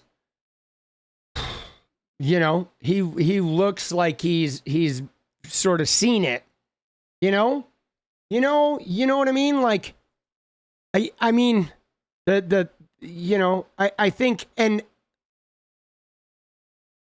right. Stop telling everyone you feel too much. It's not safe. I don't know what that means, Rachel. Right? I don't know what you mean by that. That you feel too much. Yeah, I don't find that dangerous. Right? I don't think you can feel too much. Some people are just really sensitive to taking in stimuli. Some people, right? Oh, not me. Who are you talking to? Oh, you're talking to somebody in chat. But so, I mean, obviously though, guys, when you look at this, I mean, after he killed Charlie Kirk, he became a different person. And you know what I'm saying? And I mean, I think it's hard because I'm sure the whole Charlie Kirk thing felt like it was this great idea, right? Until he fucking pulled the trigger and then he saw it happen. It wasn't just something he was typing online. He saw it and he can't unring the bell. You know what I mean? You can't unring that bell. I mean, I don't know. I feel like I've seen this look before in like if you talk to a cop who has fired his service revolver, right? They have this look, right? You guys know any cops? I've known some cops. My first girlfriend in Portland, her roommate was a cop, and at Portland cop, and he was like, he was a hardcore alcoholic. He was really fucked up. He was fucked up. And like, you know what I'm saying? Cops, after they fired their weapon, man, there's something about them that it's like if they don't get into therapy, that's usually when the fucking drinking starts. You know, I mean, this is why the whole idea of like shooting somebody in self-defense. Yeah, you know, soldiers, same shit. Shooting people in self-defense, you can't unring that bell. I know it sounds great. A guy comes into your house, he breaks into your house, you're doing it for the right reason, you're defending your family, you pull out your gun, you shoot him. But after you shoot him and take his life, even if you're defending your family, you can't unring that bell. It's going to change you in a way that is profound, okay? It is going to change you in a way that is profound, and you don't know what that change is going to be until after you've changed it. And you cannot unring that bell, man. You know? And like, that is what is fucking complicated about this shit. That's why the like stand your ground laws, I feel, are kind of dangerous, man. Because when you're thinking about defending your family and I'll take that life, I'll do what it takes. It sounds good. It sounds like the thing to do, man. You're being a good man and you're doing the right thing. But after you ring that bell, you may find out like, goddamn, you just devastated yourself. And now you can't unring the bell. And now you can't get back to the thing you were before you did that. And that's why these guns and these weapons and shit are just like sort of too much power. You know what I mean? It's like they're like, you know, and soldiers are another one. I mean, technically, if you go to years of EMDR and shit, you can get back. You can heal that PTSD, but it is like a decade. You know what I'm saying? It's a decade. It's like a long fucking period. You know. But yeah, this guy has got some Groyper, like deep Groyper in there. You know. Right? But anyway, all right, let's watch a little bit of Erica Kirk. Okay? Can we just watch a little Erica Kirk? Can I just tell you guys that I watched Charlie Kirk die. Like, you know, I heard he got shot. I went online. One of the first videos I saw was the close-up of him, the neck, the pouring out the blood, and I was like, fuck, bro. That shit fucked me up, dude. I instantly knew he was not gonna live. And I literally spent most of that day in the room with my son and his girlfriend simply to not be alone. I was talking to them about it for like 2 hours simply because I couldn't be alone after seeing that. It was traumatizing. And I can't stand Charlie Kirk. I think he is a toxic stain on humanity and doesn't matter. Watching that, you know, I'm not okay with that shit. I'm not okay with fucking, you know, shooting and killing. I'm not okay with it with cops. I'm not okay with it with gangs. I'm not okay with it with Groypers. I'm not okay with it in war. Okay? I think doing that shit in war, if I got drafted, I would never go to war. I would fucking go AWOL. I would be in Canada. I would be at the Supreme Court, whatever. You could not make me join the army and fucking go to war. I'm just not doing it. Like even a civil war, I'm not fighting in a civil war. If there's a civil war here, I'm fucking going where there is, right? My state is either going to secede and we're getting out, or I'm going elsewhere. I'm not going to fucking fight a civil war over Donald fucking Trump. You know what I'm saying? Like, goddamn, bro, I'll go to fucking Brussels. You know? You know what I mean? I'll go to fucking Belgium or shit. I'm not going to fucking kill MAGA shitheads. Like, I would rather secede. Let the left-wing coast, we're going to secede. If you want to come and break into my house, then maybe we'll go to war. But otherwise, I'm seceding. Fuck you. I'm not fighting a civil war. I'd rather break up. You know? They wouldn't let us, dude. They're not going to fucking do shit. Dude, they're not going to do shit. These MAGA people, like, this guy is fucking crazy and some of these Groypers, but most of those MAGA people are just talk, guys. They are armchair fucking pork rinds soldiers is what they are. They're pork rinds Confederates, right? Meal Team 6. Yes, they are. They talk it. They have their guns and they'll walk around with the shirt that says, I fucking shoot guns. I believe in civil war. But when push comes to shove, dude, they want to eat their pork rinds and go watch a football game and fucking sit in front of the TV. They don't want to fucking get organized and actually go to war. They don't really have anything to go to war over.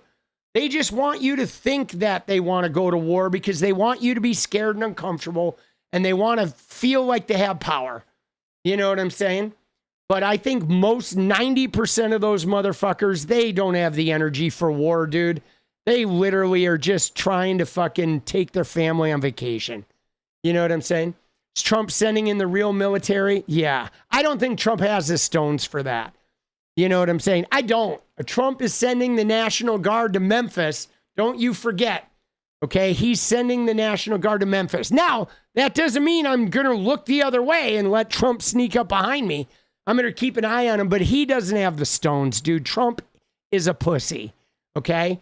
You know what I'm saying? He wants to be a dictator. He admires the dictators. He flexes like a dictator and he throws his power around. But when push comes to shove, Trump was a bone spur makeup fucking hide, run and hide pussy. Okay? Trump is a wannabe. He is. He is a guy who wants to be a dictator, but he's too chicken shit to ever really get in the fray. Okay? The real dictators are not chicken shit. They are swing first, talk later. And Trump is a bluster, scare. But he's a pussy. He doesn't have the stones. He doesn't. But we'll keep an eye on him. But anyway, let's go watch some of Erica Kirk. I feel like we have to. Yeah, dude, Trump's going to be dead soon, dude. He is, dude. He's going to be dead. Trumpy! What's that? You're going to be dead soon? You're going to have a massive stroke? And your whole face is going to be melted? Dude, oh, shit. Dude, Stephen Miller? Yeah, Stephen Miller is not bluffing, but... Dude, fuck Stephen Miller, bro. Dude, that guy, you know... Stephen Miller is not the commander-in-chief. Donald Trump is, right? And until they kill Donald Trump is going to be concerned about PR more than he's concerned about Stephen Miller getting his way. And that I know. I know that Donald Trump is always going to be concerned about his approval rating. That's the only thing that Donald Trump is concerned about is PR and how he looks on TV. He is a reality TV star. And that comes first, even before Stephen Miller getting what he right? Stephen Miller gets to do whatever he wants as long as Donald Trump is fucking still managing his PR campaign. Right? I know Stephen Miller is scary. But again, though, guys, I still feel like these guys primarily want to scare us.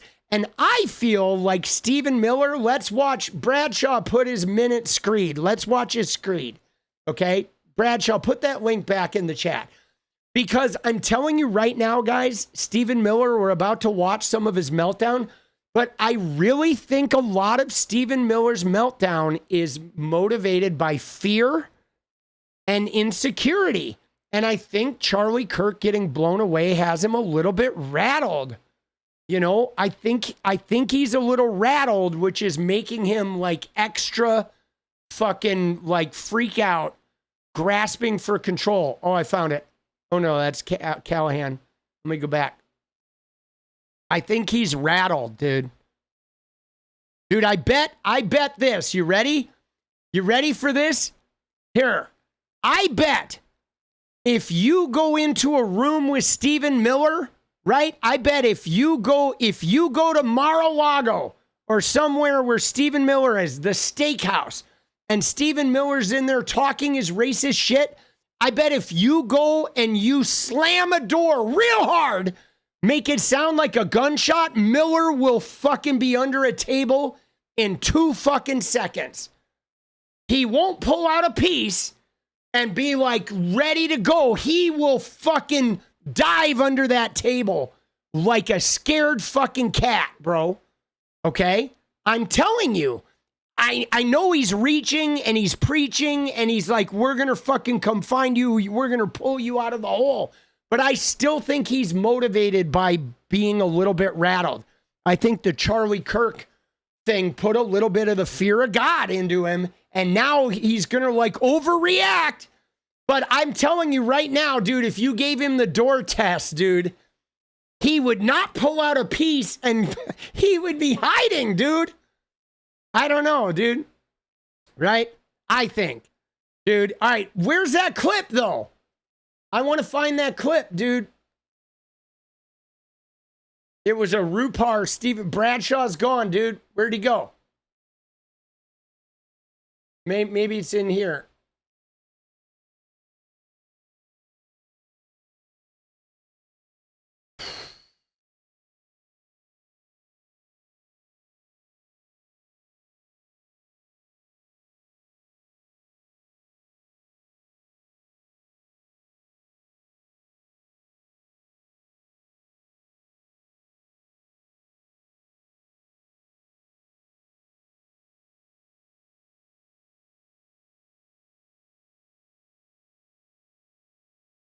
All right, he said it was 1 minute and 12 seconds. We'll find it. He gave us enough information. He said it was 1 minute and 12 seconds, and it was a Rupar clip of Stephen Miller.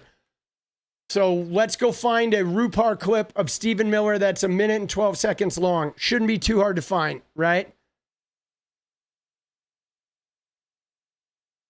You want to see how I am as an investigator? Here it is, 1 minute 13. Found it. 2 seconds, baby. Oh, I can investigate. All right, let's see him. And let me tell you something I've not shared with anybody, but the last message that Charlie Kirk gave to me before he joined his creator in heaven was he said that we have to dismantle and take on the radical left organizations in this country that are fomenting violence. That was the last message that he sent me. All right, so look at what they're doing. All right, they're like, Charlie Kirk is dead. He got shot. We have a little bit of a Reichstag, is what Stephen Miller's claiming. He's trying to PR it as like Charlie Kirk said, this is what we need to do. They're creating a radical left narrative. He is a liar. He's absolutely lying.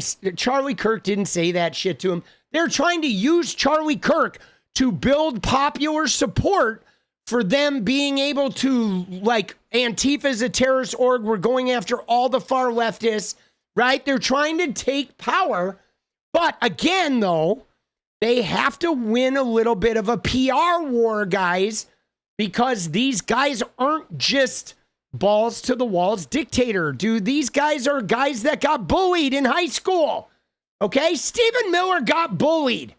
Okay, this guy's a pussy. Okay, this guy's a fucking pussy. You put him in a room with people, you slam the door, he's under the table. Okay, this guy's a chicken shit. This guy is not Vladimir Putin. Okay, this guy is a pussy. So is Donald Trump. I mean, look at him. Yeah. He's insecure, little big man, big on camera when he's got the regime behind him, right? But so they're trying to build that PR campaign. So what we got to do is we got to not let them build that PR campaign, right? We got to keep fighting these guys, you know? Yeah, the fact that it was a right-winger killed their narrative. So we have to remind the world that Tyler Robinson was a Groyper, and we have to outlast the fucking, right? We have to outlast their little bot campaigns and shit, right? Before that assassin stole him from all of us. And we are going to do that under President Trump's leadership. I don't care how. It could be a RICO charge, a conspiracy charge. A RICO charge. Conspiracy against the United States. Insurrection. But we are going to do what it takes to dismantle the organizations and the entities that are fomenting riots, that are doxing, that are trying to inspire terrorism, and that are committing acts of wanton violence. Yeah, but again, there are no organizations on the left doing this.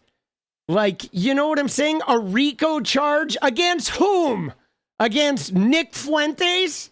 Against the sheriff's department of fucking Utah? The Utah city where, right? Who are they going to charge with RICO? A RICO charge against what? The DNC? For what? For the fact that a sheriff's son in Utah, in the red state of Utah, blew Charlie Kirk away? Like, you know what I mean? Like, remember, guys.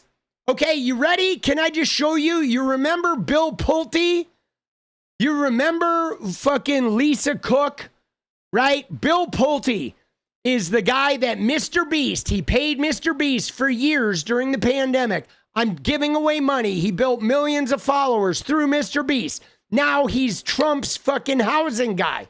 And Bill Pulte is like, we're Lisa Cook from the Fed.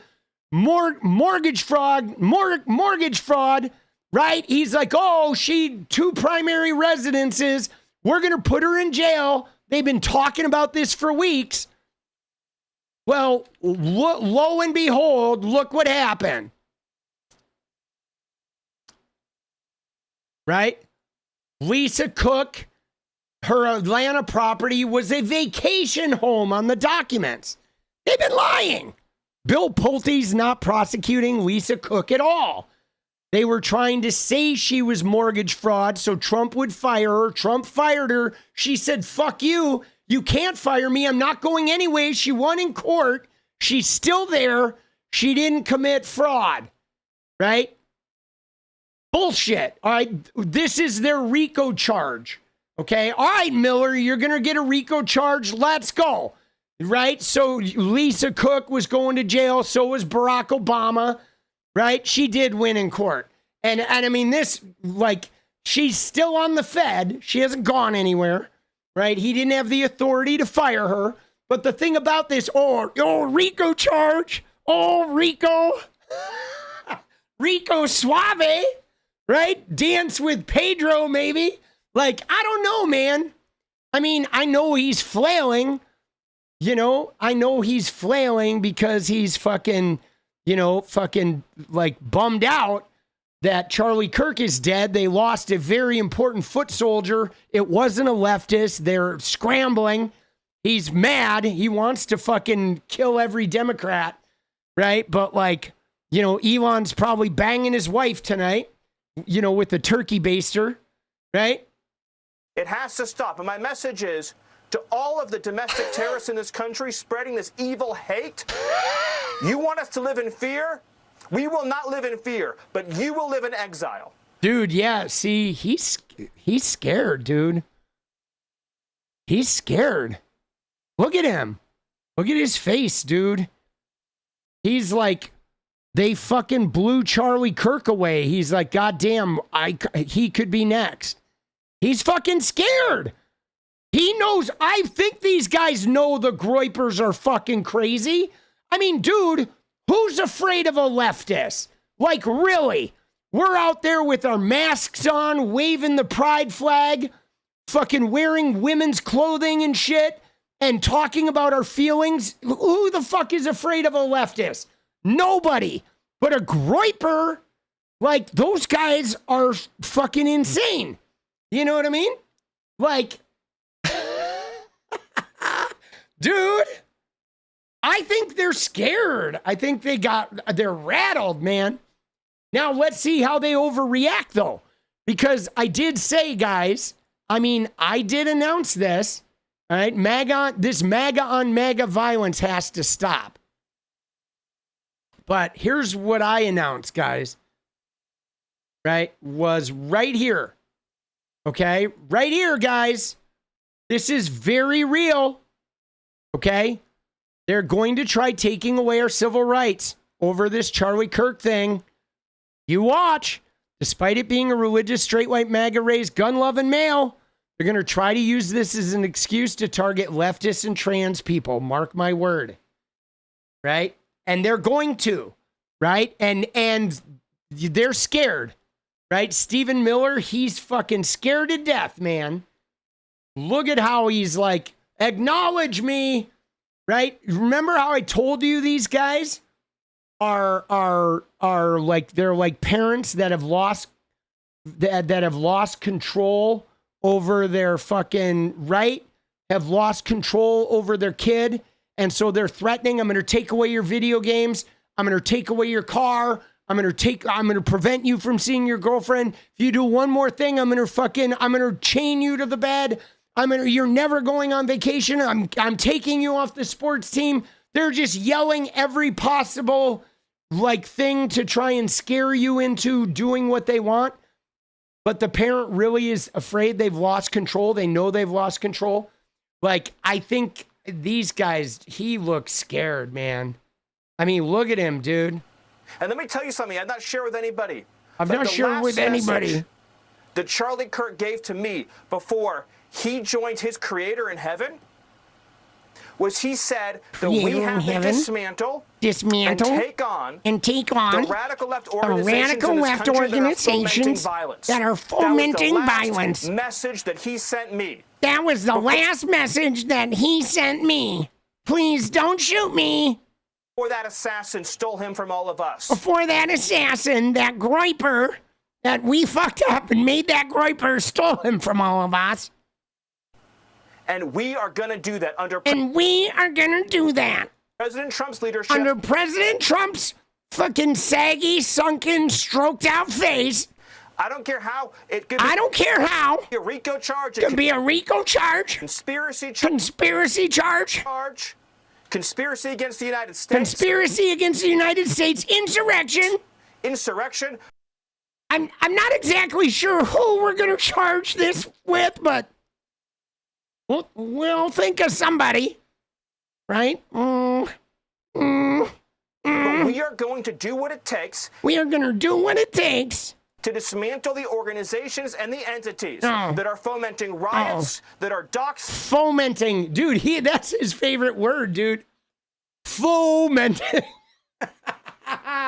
Dude, fomenting. Fomenting. Ting. That's what it is, dude. Fomenting. Dude, he's expressing his homoerotic love for me, I think. Dude, fomenting. Oh, dude. Dude, he's funny, bro. I mean, I know he's got enough power to fuck shit up, but this guy is just funny, dude. I feel like if I get in a room with this guy, I know I can kick his ass. You know what I mean? Like, I know I can kick his ass, bro. I'm just, that are trying to inspire terrorism and that are committing acts of wanton violence. It has to stop. And my message is to all of the domestic terrorists in this country spreading this evil hate. You want us to live in fear? We will not live in fear, but you will live in exile. Dude, yeah, but who's going to live in exile, dude? These people fomenting this shit are your people. They're Goebbels, you fucking, like, little Nazi wannabe clown, right? Like, dude, you know what I'm saying? Like, dude, Tyler Robinson was one of yours there, Stephen Miller, and you know it. You know it too, you bald, fucking egregious, ugly, fucking like whatever porn watching weirdo. You fucking like jerk off into your Bible fucking clown show weirdo. He knows it. He knows he was a Groyper. This guy, I don't know this guy, dude. All right, let's watch a little bit of Erica. Dude, we got to watch a little bit of Erica Kirk. All right. I don't want to watch the whole thing. Let's just watch her clips. We'll watch a couple of her clips, then I got to go make a video.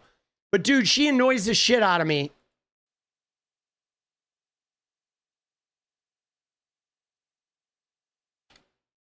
Pro Groyper.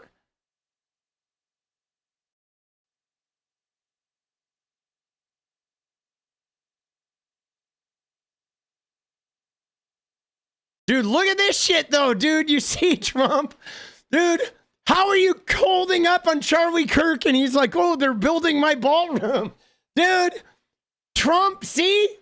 Dude, Trump is like, he's a sociopath, but he does not want war, dude. Trump is scared of war, okay? That Trump is afraid of war, right?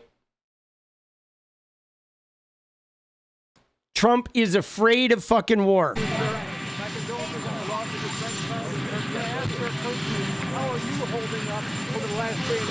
I think very good. And by the way, right there, you see all the trucks.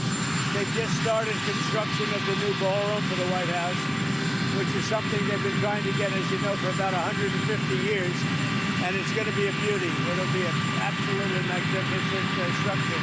And I just see all the trucks. We just started, so it'll get done very nicely, and it'll be... Yeah, dude, they're like, how are you holding up with the loss of Charlie Kirk? And he's like, they're building my ballroom.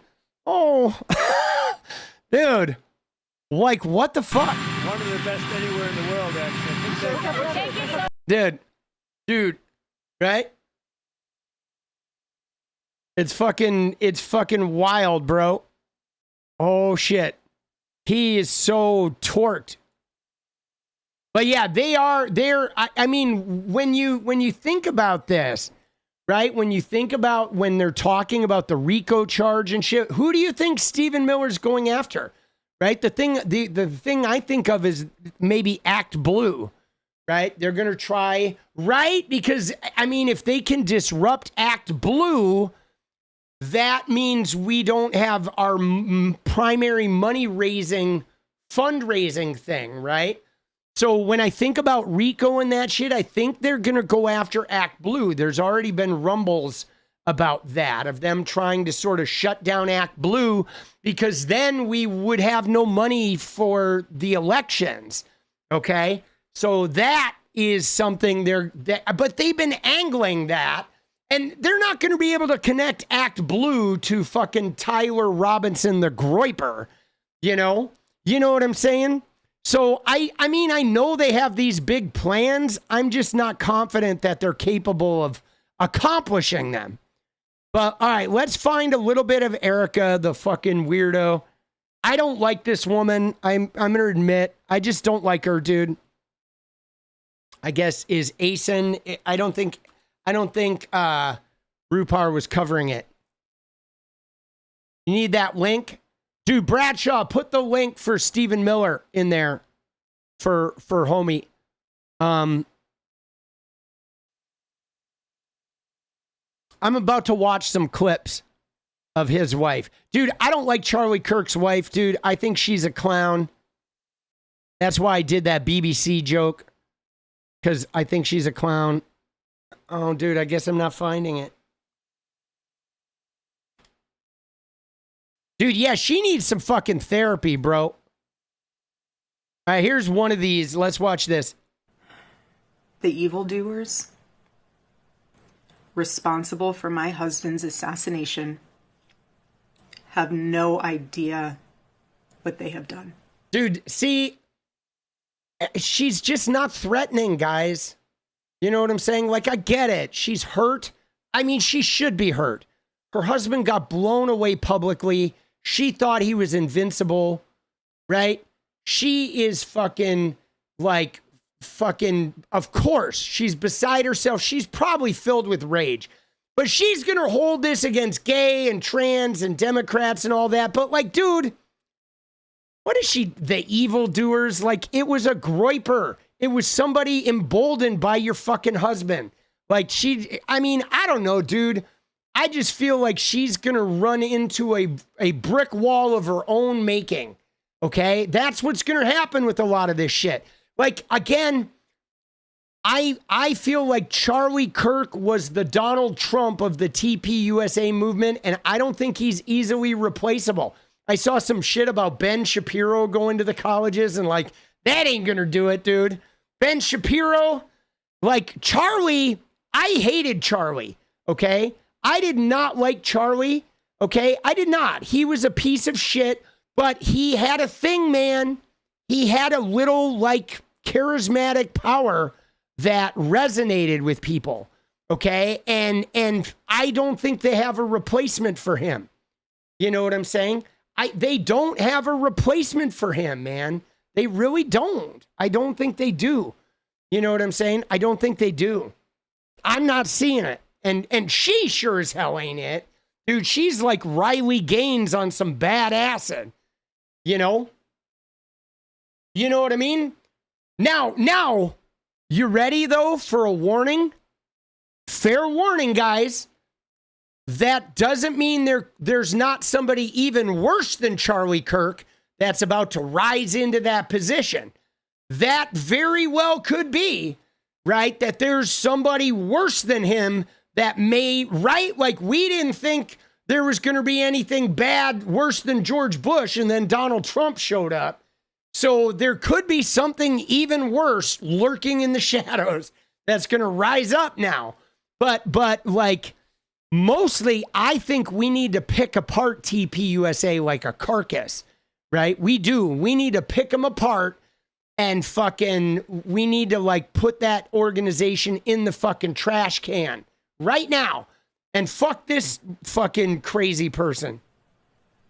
All right, let's watch our whole thing. The evildoers responsible for my husband's assassination, meaning the Groypers, have your no people, idea what they have done. They actually do. They wanted to do this. They killed Charlie because he preached a message of patriotism, faith, and of God's merciful love. No! The guy who killed him was a fucking Christian. Dude, right? She's like trying to rewrite this as the gay atheist fucking drag queens killed my husband. Like, dude, shut up. We know, right? She's still on the whole, the godless fucking, like, non-straight people killed my husband. It's like, no, an insane Groyper that thought your husband wasn't extreme enough killed your husband. Like, dude, she's crazy. I just don't think she's going to get very far with this, right? I don't think she's going to get very far with this because the reality is a Mormon gun lover killed her husband. They should all know this. If you thought that my husband's mission was powerful before, you have no idea. Oh, you have no idea how powerful we are now, dude. No, I have an idea. They are not powerful now. They're scrambling. Let's pick them apart, guys. Let's pick this fucking TPUSA shit apart. Let's expose this shit, bro. Right? Dude, this is fucking crazy, bro. You have no idea what you just have unleashed across this entire country. In this world, you have no idea. You have no idea the fire that you have ignited within this wife. In this wife? The cries of this widow will echo around the world like a battle cry. I don't think so. I mean, I think, like, you need to get some therapy, right? You need to get some therapy. You need to fucking, like, the war's over. I'm sorry, Erica Kirk. Charlie Kirk, your husband's war is over. Okay? And this bullshit's not going to bring him back. It's not. You need to go get some EMDR. You need to fucking get some therapy. Okay? Before you start some shit that gets a whole bunch of people killed for no reason. Your husband's war is fucking over. Okay? It ended. And I'm sorry, it ended in a violent and horrific way that you didn't deserve, and your kids certainly didn't deserve. But you need to realize that it stops now. You think you're going to continue this thing? You're fucking crazy. You're not. You're going to get way in over your head. And you know what I mean? Like Charlie was way in over his head. Okay?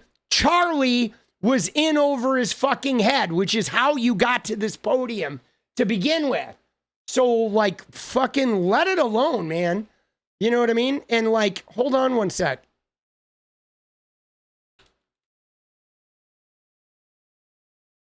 Does she have a fucking, does she have a what's her handle, bro?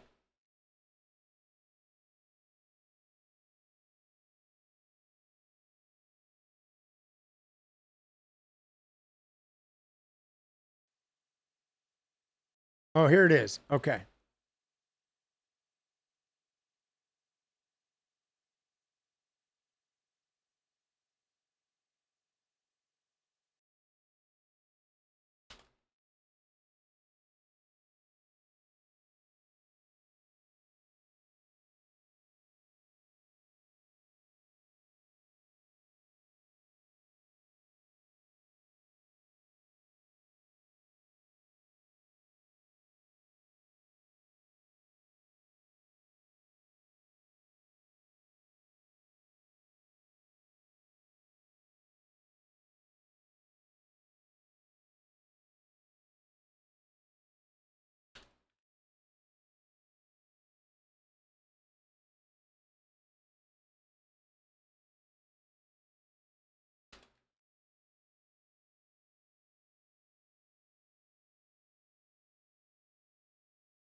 Dude, I'm trying to figure out the good fucking way to end this tweet.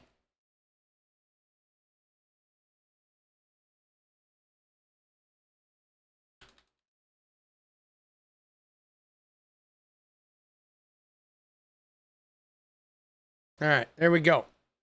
There we go. That's the tweet. Dude. Let's go, baby. Do we have some trolls in the chat, people? Let me know if we, because I'm not seeing the chat. The chat's going by quick. If we need to ban somebody, you guys let me know. Right? I think that's a solid tweet.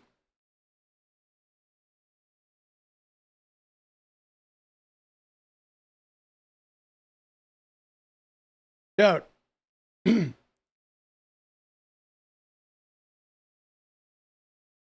That's a good addition.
There we go.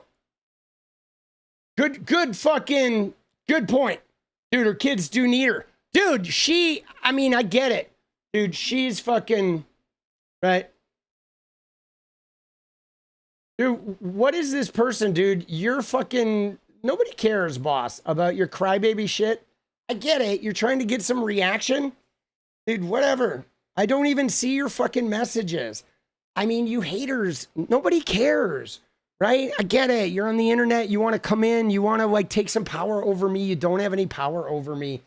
Like, you're just wasting your time. I didn't even see your fucking messages.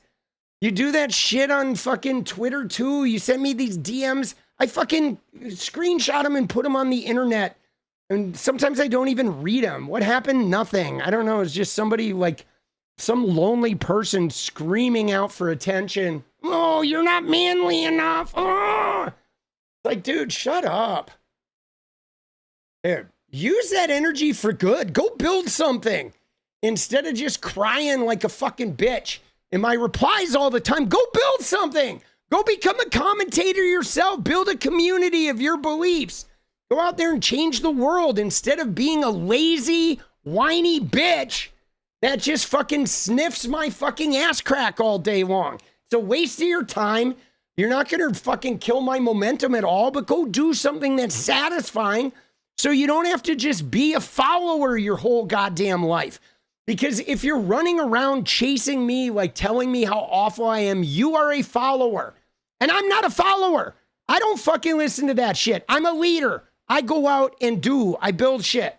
And I'm going to keep doing that, whether you fucking send me animosity or not. And I just don't care. And I don't get fueled by your animosity. I just like, I don't know. I want you to do something satisfying because you're never going to be satisfied doing that. And yeah, you got 2 seconds of watching me talk about you, but I'm not even talking about you. I'm talking about me. Talking about the people here in chat that are doing shit. Right? Go do something productive with your life. Right? They're so whiny though. Jesus. Mama's boys. Every last one of them are mama's boys. They are, dude. Dude. I kind of get annoyed by mama's boys. I do. They're such fucking candy asses. Right? They are, dude.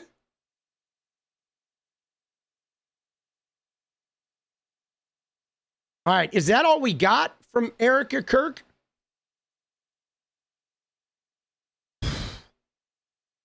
Yeah, look at this, though, dude. Oh, my God, bro. What an image, dude. Look at that, dude. That is crazy, dude. I love this picture. Is that her? No, this isn't. That's not Erica Kirk. Oh, so I saw this. Dude, what is this, bro? This is just ghoulish.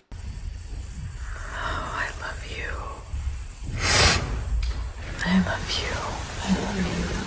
Dude, this is fucking weird, bro. Like, why are you doing this publicly? Like, dude, this is fucking like, dude, like, this is like Dexter kind of shit, bro. What the fuck is she doing, dude? With the tiny hands?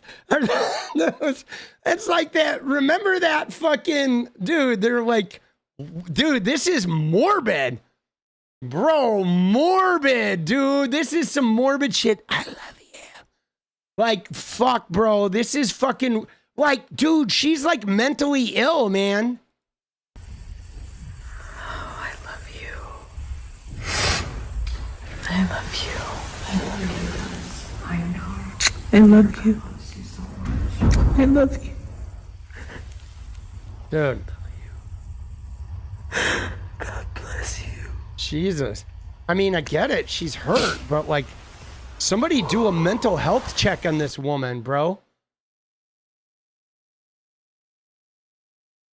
Dude, Jesus. I mean, it's hard, okay? Because like the thing that's hard is fucking, we can't imagine her pain, okay? Like this, the public loss of your loved one like that, and the reverberation is fucking gotta be brutal. I mean, I wouldn't wish it on anyone in the world because it's like a flashpoint for so much shit. There's like, you know what I mean? It's a fucking, it is like she's under a lot of pressure and she is in a type of pain that very few people on this planet know. But the fact that she is like they're monetizing this, they're like putting this shit on the internet. This is morbid fucking shit. You know what I'm saying? This is morbid fucking shit.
Dude, that shit is crazy, dude. That is so fucking morbid, bro.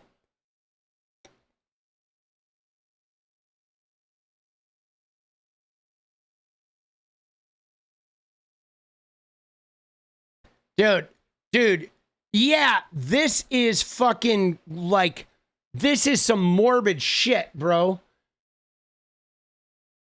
Dude. I'm telling you, dude, these people are fucking mental, dude. And maybe that is a problem. Maybe that is a problem because we're dealing with people that are so mental that she would fly the plane into the building, okay? And yeah, I use the reference because it's the same goddamn thing. She would fly the plane into the building believing she's going to be with Charlie and God after it blows up.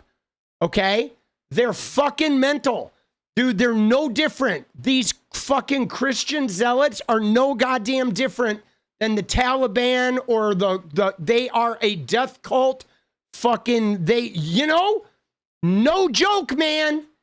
I ain't flying a plane into a goddamn building. Not a chance, dude. I'm not shooting anyone. Not a chance.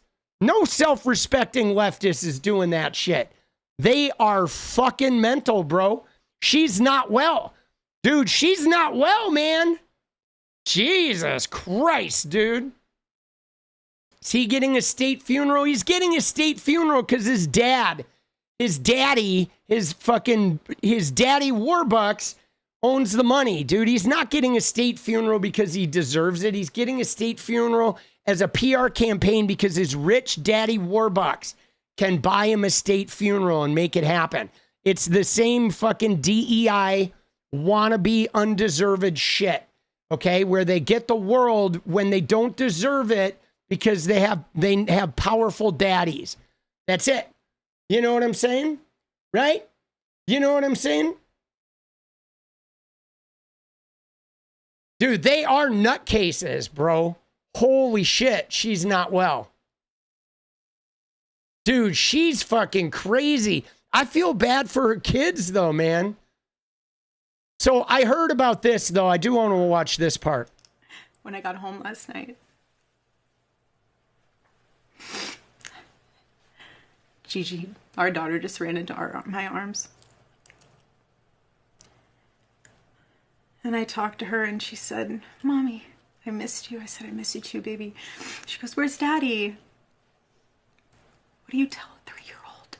She's 3. I said, "Baby, Daddy loves you so much. Don't you worry. He's on a work trip with Jesus, so he can afford your blueberry budget." And my goodness, am I so humbled to witness Charlie, you alongside Jesus right now. See, dude, it's weird because I've heard people say that, oh, they were really broken up by this, but like, dude, this doesn't seem real. You know what I mean? Like, what do you tell them?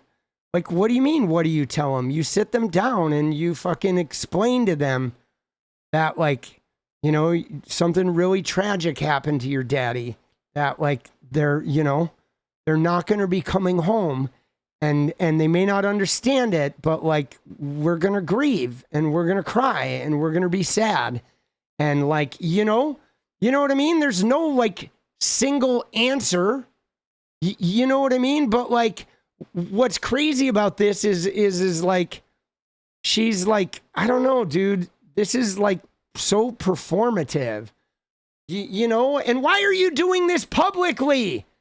This guy died 2 fucking days ago. You know what I'm saying? I mean, I know why you're doing it publicly, because you're trying to raise money and you're probably being goaded into doing this for Charlie, for the movement, for Jesus. You have a whole bunch of people that are probably in your ear making you feel like you have to carry Charlie's legacy on, and they're manipulating your pain, right? But like, dude, this ain't what you need to be doing right now. You need to be letting Charlie's war die, okay? And you need to be like being there for those kids and being a fucking example of healing and letting go and moving on and forgiveness for those kids. Yeah, this is like bad performance art. Like, I'm just not believing it. There, you know what I mean? Like, dude. Doing what you always want to do, baby. Baby. Making heaven crowded, right? Making heaven crowded and all this fucking Jesus coded shit, making heaven crowded. I mean, let's put it to you this way. And I don't want to sound insensitive, but I'm going to go on the record here about this Christianity shit. If she believes in God and she believes Charlie's in heaven and Charlie's actually with Jesus, Charlie is in the ultimate place. Why would she even be crying? Christians would be celebrating. Like, Charlie went and is with God now. He's like achieved his higher purpose. You know what I mean? It's like so weird that like they're all broken up, that they're in heaven. Like, why the fuck would you be broken up that you're in heaven? If I believed in heaven after death, I'd be like, kill me now. Take me to heaven now, because this planet sucks, bro. You know what I mean? This planet fucking sucks. If there was really a heaven at the end, I'd be like, dude, what are we waiting for, bro? You know? I mean, really, wouldn't you? Like, come on, man. Like, dude, this is pretty performative. And like, I don't want to hate on her, because I want her to go get some therapy and get healed and not be part of this crazy religious fucking war trying to take away everybody's civil rights, because she's in pain. Like, I'm sorry that you're going through this, but man, she's not the only person to suffer loss. There's like thousands of kids who have died. Kids, not their parent who is out there, you know, stirring the pot with all this crazy fucking religious worship of kids who simply went to school and ended up with their brains blown apart by somebody who was probably listening to her husband's goddamn videos, for Christ's sake. You know what I'm saying? And like where those kids are the ones that are really like, their parents are going through some real fucking shit. And they're not out there like performing crusades and all that. Like, you know what I mean? Like, dude, this man, she just rubs me the wrong way, bro. Making heaven crowded. Doing what you always want to do, baby. Making heaven crowded, right? That's what it's all about. That's what it's all about. Making heaven crowded. Dude, she's got some of that Katie Britt vibes, bro. She's like Katie Britt on bad mushrooms, dude. Jesus. I can't wait to see you again one day. Dude, what is this, though? Like, dude, I feel like we shouldn't be watching this. You know what I mean? Like, this is so fucking weird. Like, why are they publicizing this? You know? Like, why are they doing this in public?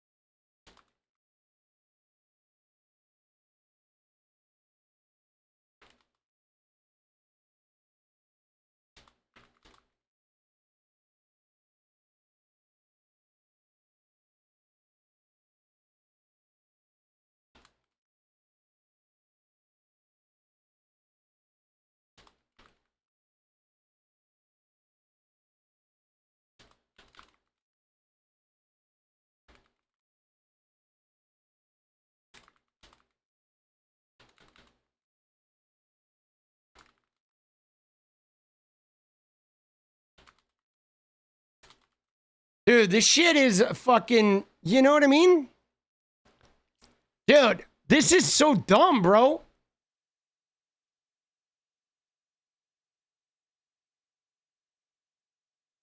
Dude, I feel like fucking, I don't, do you know Wajahat? How do you say his name? Wajahat Ali? Do you know this guy? Like, he said some good shit on here, bro. He did. He said some good shit. I saw him say something earlier about it where he was like, right? He said, where did he say something? He commented about her. And he was like, dude, this is some morbid shit. He worked for Zeteo, did he? Does he still do it? Dude, I love him. I really like him. He's like one of the more sensible fucking person. More sensible people. He's like really weird. Yeah, dude, it is fucking weird, bro. Dude, this shit. Erica Kirk is using her husband's death to promote his vehicle of hate. Dude, it is fucked up. It is fucked up. They are mental, bro. Dude, we're fighting this shit. I don't fucking care, bro. I'm ready to suit up. Put me in the game, coach. All right, I'm going to go make some videos. Dude, I went like an hour and a half too long. But like, dude, we are witnessing, I feel like we're witnessing the mental breakdown of the right-wing fucking movement. Is it, how do you pronounce his name? I want to get his name right.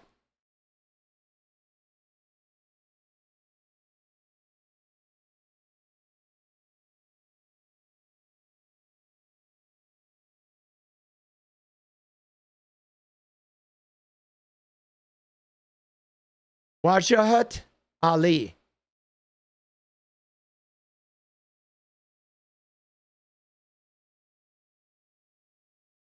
You're listening to a podcast. Oh, wait, there, maybe that has it. You're listening to a podcast by the Center for Action and Contemplation. To learn more, visit 𝗙cie.org. Dude, give me the pronunciation, bro.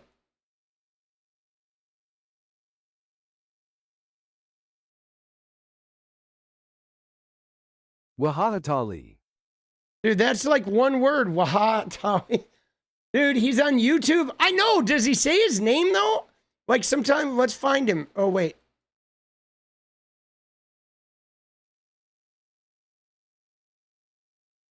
All right, yeah. I really like this guy, though. This guy's good. And I stumbled upon the live address of Erica Kirk. I didn't know she was about to speak. I watched it on YouTube. It was 15 minutes. Erica Kirk is the widow of Charlie Kirk. Charlie Kirk was murdered. Dude, does he say his name anywhere? Yeah, I'm going. Hello, friends, and welcome to the Mary Trump Show. I am not Mary Trump. I'm Brown Mary Wadjatali, subbing in for Mary. Don't worry, she's fine. She just needs the day off. Wadjatali. All right, Wadjatali. I got it. Let's go. Dude, love it. Dude, I like this guy. This guy's fucking sensible, man. All right? Wadjatali. Wadjatali. Right? All right. Let's go, baby. Dude. ADHD? Dude, I have some ADHD, man. It's hard for me to get work done. I got to go make videos, though, guys. I went like 2 hours too long, but it's okay. Dude, we're processing. I feel like you guys needed me, right? Am I accurate? You guys needed me to go a little long tonight because you guys are in the shit too, right? I'm not the only person here that's in the shit. I feel like I'm in the shit, like we're all in the shit. And so we need, like, you know, sometimes we just gotta stay in it extra long together, you know?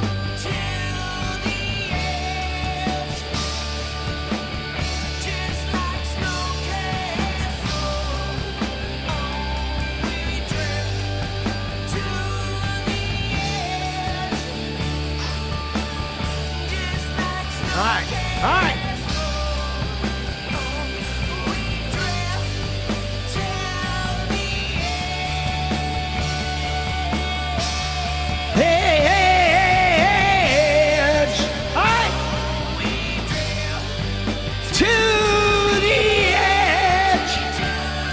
Dude, let's find a good song to go out on.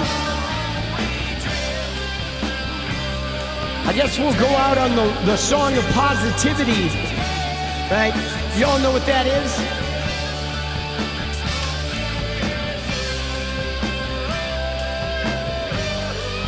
Dude, I like this tune actually. Snow Castles. It's a good one.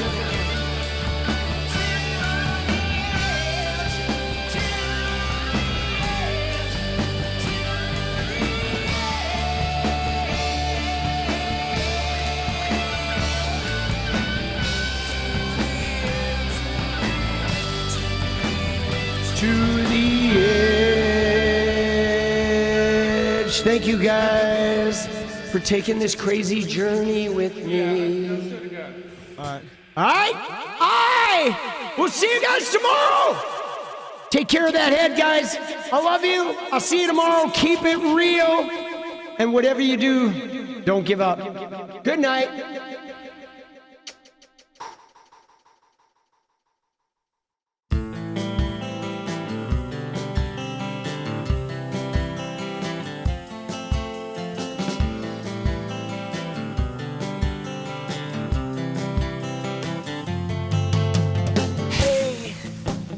I just want to change the world.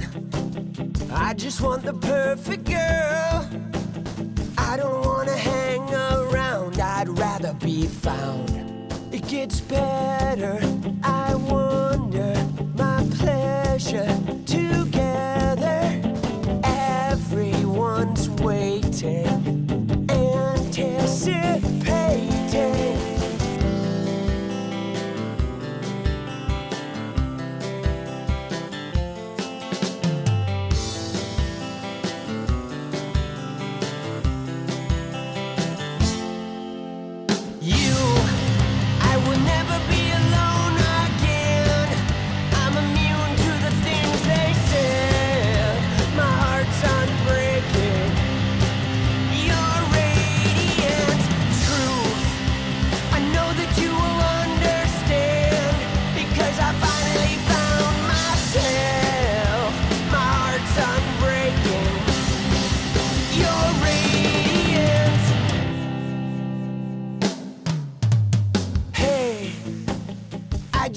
Change the world, but I'm not gonna wait my turn. I don't ever want to come down. I'd rather be found. It gets better.